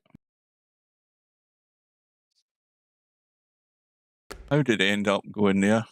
That was weird. That's because I haven't restarted VP4, by the way. That's why that's happened. So the log you sent me is the launcher log, not the message log. Unless you sent me that too. Is that another email? Let me check again. Oh, one ball's wiping its feet. You sent me the launcher log, which is probably okay. I don't see anything wrong with that. You didn't send me the online log. That's the launcher log. There's two logs in there, launcher.log and message.log.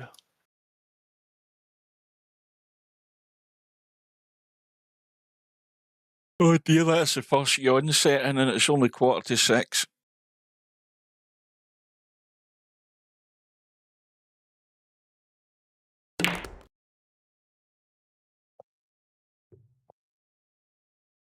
You still there, Spud Boy? Can you type something just so that I know you're still there? So that we're not talking to thin air. Yeah, if you meant to send me the online log, send it again, because you sent me the launcher log. It's the message.log file.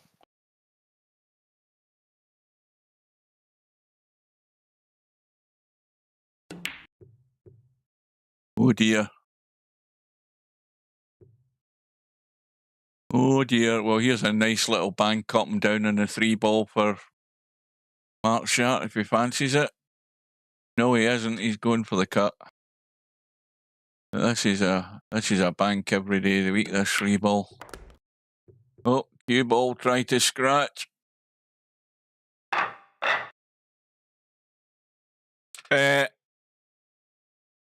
Did they win? Did Europe win the Mosconi Cup last night, or they played it this afternoon? Because I just saw the result an hour ago. Yeah, they won last night. That was another scalping they got. Oh, I mean, the USA couldn't win when they had the better team on paper. Now Europe has the better team on paper, and not only can't the US win, but they're getting destroyed. I mean, it was 11-3.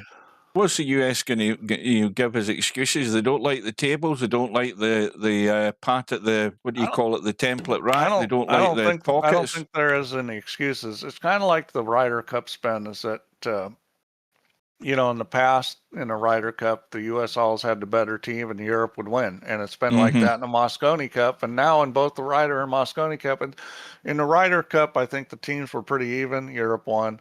In the Mosconi Cup, the European team's better. I mean, the players are better. Not the top players on the team, but the bottom three on the European team, play better than the bottom three on the US team. And the US couldn't win when they had the advantage. I mean, it was ridiculous before. I mean, the US had way better teams and they'd lose to Europe. So now they don't just lose, they get slaughtered. I mean, this was probably just about as bad as last year or last time. Was it last year? I don't know. Yearly or? They're all bad for the last 6 years, I think it is. Yeah, I mean, it's just it's kind of unfortunate, but in this country, pool is not doing that well because there's not a lot of training for use or motivation for junior pool, because pools has a bad reputation here. Pool halls were a place of gambling and drugs. Yeah, because I would imagine that most sort of middle of the road American families don't want their sons hanging around pool halls. Well, the thing is pool's different now. There's a lot of nice pool halls that are family places and nice places, and I go to pool halls where they put $2 million in the pool room. I mean, they're really nice pool rooms, good food. Yeah. But pool still has a stigma from the past, and it's just the organizations aren't super big. I mean, they are compared to maybe someplace like the UK, but still they're relatively small. The league organizations and things, and because you got to get kids involved in pool to produce good players. I've got a suggestion, Steve. Why don't the Americans expand the horizons and go down the clean cut road of I say clean cut road, but there's about a dozen Chinese players that have been banned for life, so we'll skip that part. But there's money to be made in professional snooker. Probably a lot more money to be made in pro snooker than there is in but pool. It's a tough road because you got to go over there and then you have to qualify to get on the tour. See, and some people from the U.S. have tried to do that, but even if you're a really good player, getting to the point where you can get through qualifications and get on tour is tough. And there's a lot to learn because at that level, little things make a big difference. So even if you're a really good player and you play pretty good snooker, you go over there and it's hard. I think what they ought to do is make it North America versus Europe, so that at least we can get the Canadians. And there is one really good Canadian player, Alex Pagulayan. We Alex, bring him in. He's Canadian. He's even though brighten up proceedings. Even though he's no youngster, he's still a great player. I mean, you've got what's his name, Jason Shaw mouthing off. I mean, I could just see Alex Pagulayan standing next to him, giving as good as he's getting. Well, the other thing you got to understand is there's been some great players here that play better than the guys that we got on the team, like Justin Hall and Josh Roberts. But Justin Hall's got a kid now. He's not playing much pool. Josh Roberts has 6 kids. I mean, he isn't playing any pool. I mean, he plays on the weekends, but you're talking about a guy that is a really strong player, but he doesn't play pool because he's got a real job to take care of his family. Yeah, I was going to say, if he's got 6 kids, the guy can barely walk, let alone actually play pool. Yeah, I mean he's got a full-time job, so he can't go running around the world playing in WNT and all that. So yeah, he's got to just guarantee he's got a wage packet coming in, which is why he's got a job. So even among what we've got here, we don't have the best players on the team. And then they didn't get Oscar Dominguez, who I thought they should have put on the team. I didn't think they picked the best teams of what they had available, but the bottom line is they really don't have much available. Whereas pool has taken off in Europe. I mean, you got Newhausen and Labutis that played on the team, and they're both real quality players, especially Newhausen. He's going to win a ton. That kid's got a really bright future. But if Europe goes and plays the Filipinos and they get drilled 2 years in a row, guess why? Because the Filipinos. Exactly. Yeah. The Filipinos got. Once you get past the top 2 guys on the Americans, which the Filipino guys have guys that play like that, the Filipino guys probably have 20 guys that play as good as the guys Europe or U.S. had on their Moscone Cup teams. At least 20 guys. Well, this tournament is over, albeit I think there's only the 2 at the minute, but Mark Sharp's going to fall over the line 11-9. And are we done for this afternoon? Because I want to go and get my dinner. All right, I'm looking at his safe mode log.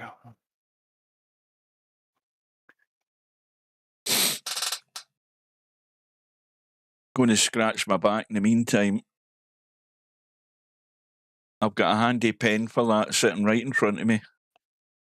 So in your safe mode log, when you tried to log in, you never saw the lobby? Is that what you're saying?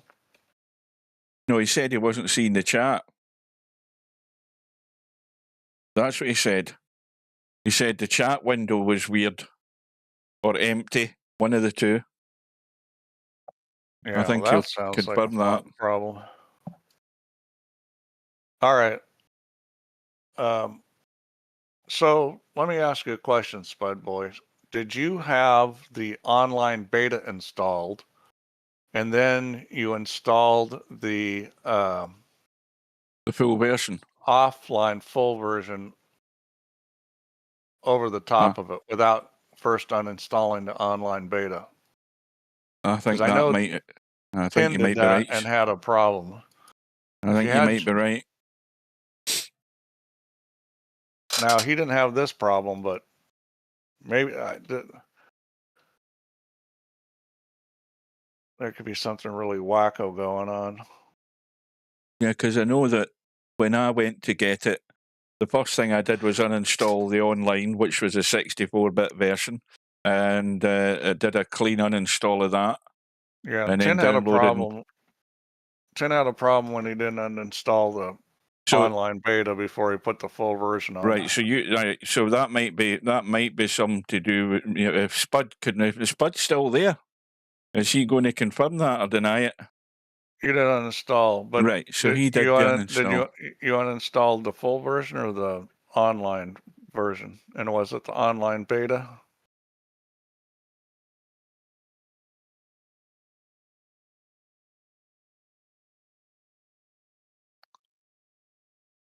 I want to make sure the fonts are okay. I got one more plan for you, Spud Boy. Because I'm thinking that this is maybe a font issue with.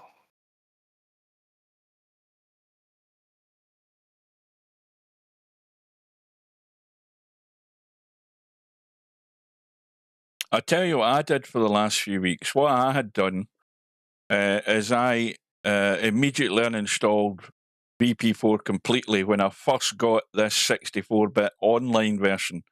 So I was playing it without the offline version, which didn't matter at the time anyway, because all I was doing was live streaming. So that's all I had.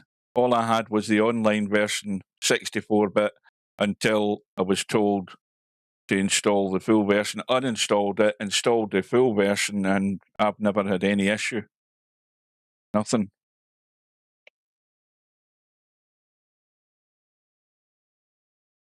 So if Spud Boy was in the same scenario I was, he would have see, the thing is, Spud Boy, now here's a question. You could install the 64-bit version of the online, but if you went into that menu to click to play offline, it wouldn't play offline simply because you still had the old version of the offline. You would have found that issue.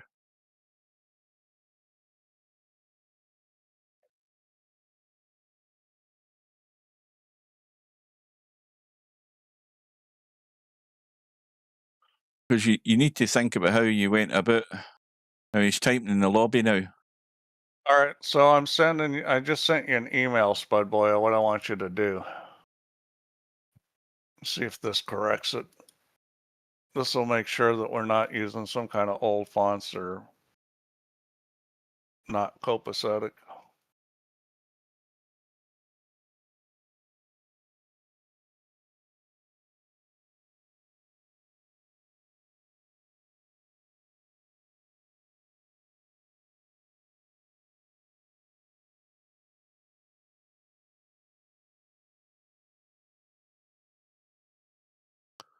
Spud Boy can't remember. So if he did an uninstall. But I sent him an email on what to do. This was probably the last try for now, because I'm not sure what to do after this, but this will for sure make sure it's not a problem with some old font file.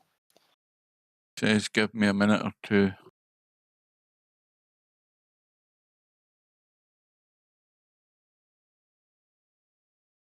Well, what do you think of this final coming up, Hugh? I'm going to just say it's going to be a complete toss of a coin because it's all going to be affected by the dry breaks, and who get the advantage. And I think that's just as it is going to be on the day. But I think the obvious one is that Albinario is coming through the hard way. He's had to go through the one-loss side, hasn't he? And it not Cobra that sent him there? I'm going to give Cobra a slight edge because he's played some phenomenal matches this tournament. Well, and, that's now that you mention it, I remember the way he played against Albinario in that first match. He was almost flawless. So he's got the edge for that reason. But Cobra's obviously trying to catch Albinario up. But I think Albinario, you cannot say that Cobra's a red hot favourite. I just think it's going to come down to unforced errors, which there might not be a lot of, and dodgy dry breaks, which there'll be a good few of them, and who can get the advantage over the piece. I think Cobra, Albin's got an advantage in that his touch, he rolls the ball so good, his touch, that gives him an advantage. But I also think Albin makes more tactical mistakes than Cobra does at this point. So I think his advantage is kind of negated if he makes tactical mistakes. And it's not, when I say he makes mistakes, it's not like he makes a lot of glaring mistakes, because he doesn't. But all it takes is one or two more than the other guy to end up losing. Yeah, Albinario's got he's not got a record of this happening, but he has done it once or twice before, where he's been looking red hot, he's been looking good, and he's got a lead, and suddenly he sort of loses his way. Whether it's concentration, I don't know, and suddenly the other guy's back into it. But we have seen the odd weird shot from probably both players at some point, but not a lot. I just think it could just end up coming down to these dry breaks, of which there could be numerous ones. And we've seen them right throughout the tournament. But Cobra's the one, he's the one with the pressure on him, because he wants to get closer to Albinario. And, of course, there's a potential here to win 2 titles back-to-back with the 8-ball in the bank pool. And they've got that to play for. And, of course, there's going to be a revenge match either way in the bank pool when the one-loss side coming. So we've that to look forward to. Now, is Spud Boy online or offline at the moment? He said, give us a minute. No, he's certainly not online.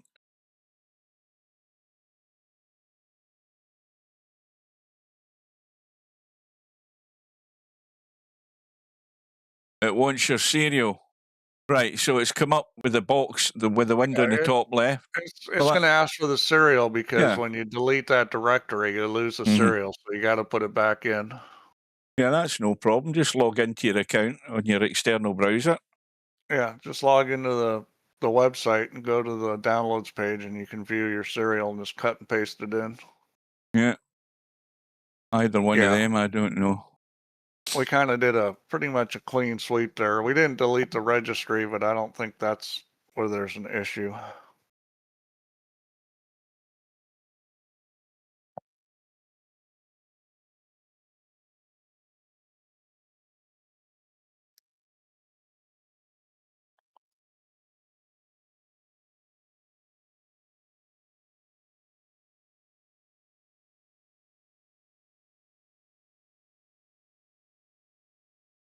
So, are we in the process of installing the full 64-bit version again? Is that where we're at? Is that what he's doing right now? Sounds like it to me. Right. Going as fast as I can. Yeah, I'm wasting away to nothing here, waiting to get my dinner. What, you're down to 12 stone now? No, I'll tell you, the last time I weighed myself, I was 16 stone, and I decided at that point, I'm never going to weigh myself again. I thought it's getting too scary.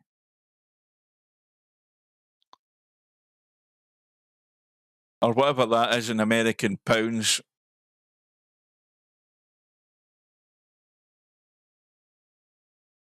You know, I'm surprised. Did kilograms ever catch on in the States? Obviously, when they're given the weight of boxers and stuff, it's all pounds.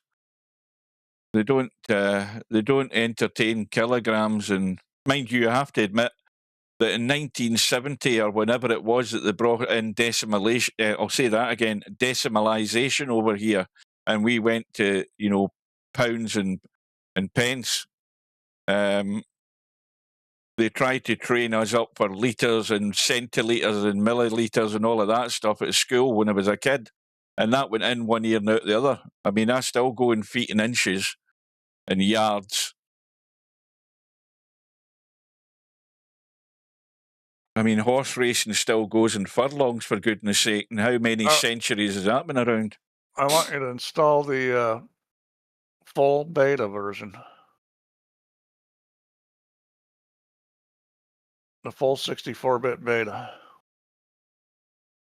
Now, when he says it wants his serial, he should already be doing that then if it's wanting his serial. I mean, unless I'm not understanding what's going on. The fact that he mentioned it wants his serial, then that's what he's doing. Have you put the serial in that window, Spud Boy? 4.1.6.1. Is that the current full? I think that is. Let me see what I've got. What does that say there? It's on my screen. It's 4.1.6.1. Yeah. Yeah, I've got one more version past him in online, but that shouldn't matter.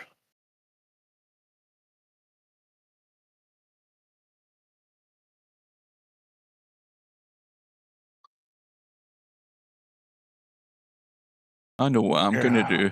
This is just a bizarre problem. I'm going to... But really, things have gone pretty good. I haven't been getting a bunch of support emails from people that have bought VP4 and installed the full version, so that's a good thing. What am I looking for? Albinario versus Cobra. Yeah, that's what I'm looking for. Copy that. And spam the lobby.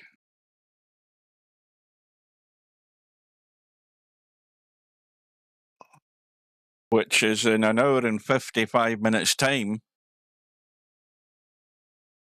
for the final. The Spud Boy should have been here by now. What the hell is he doing? It's taking so long. It doesn't take that long to download VP4 and put the serial in and come into the lobby. I mean, what the hell is he doing? Well, I don't know. I'm not clairvoyant. No sign of him at all here. No message of him coming back into the online. Well, he may have decided to shut his computer down and reboot and do all that, which really wasn't necessary, but he may have decided that's what he was going to do. Now, here's a question. Did he put his antivirus off and anything like that before he tried to install the thing? I a slow guy.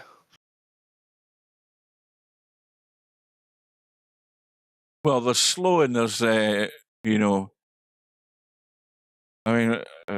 mean, what kind of PC you got that it's taking that bloody long to install it and get online? You got a man here that's dying of hunger.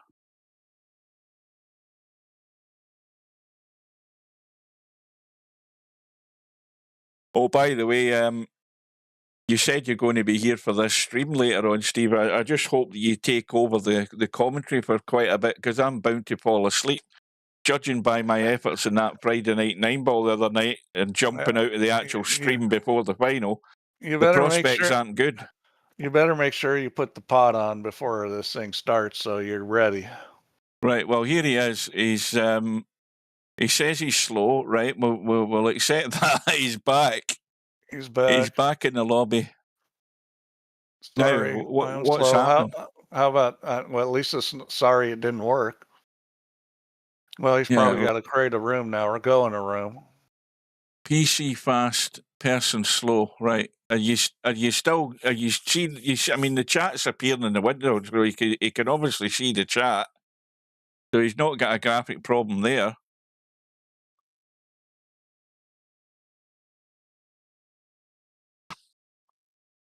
So the question is that it fixed? I sure hope so, because I don't like this problem.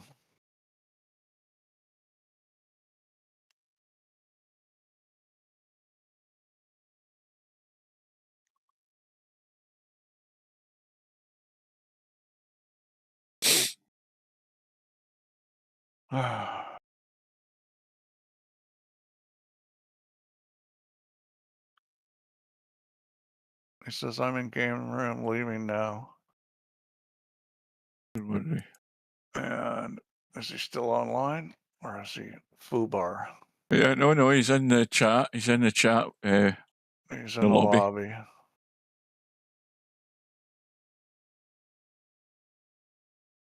And what's the verdict, Spud Boy? Still locked up. All right, I'm gonna have to think about this. I'm not. Maybe come up with some kind of plan. I just don't understand why it's doing this. So he goes into the room, and the room is fine. He leaves the room, and VP4 locks up. Yeah, I guess what I recommend, Spud Boy, is go back to the 32-bit version off the beta and see if it works. I mean, I'm guessing it will, but I don't know that. But I think at this point, that's what you're going to need to do, because I'm not sure how to fix this right now. This problem sucks. I'm going to have to go maybe pull out the Ouija board. I think we might be to that point. I think now we've established that then, and the solution is do a reversal, go back to the old version. I think I'm going for my dinner, so I'm going to call this quits. Thanks for the stream, Hugh. I'll see you this afternoon or this evening, I guess, for you. If you're hanging around, Spud Boy, you're coming on later, you let us know how it goes. I think you'll be fine. Go back to the old one anyway. I don't think that'll be any issue. He'd never had any issue before with it, so why should he have it going back to it? But I need to make sure this ain't going to happen, because we're going to force the upgrade before too long. Now, apologies to those in the stream thinking there's something happening here. There actually isn't.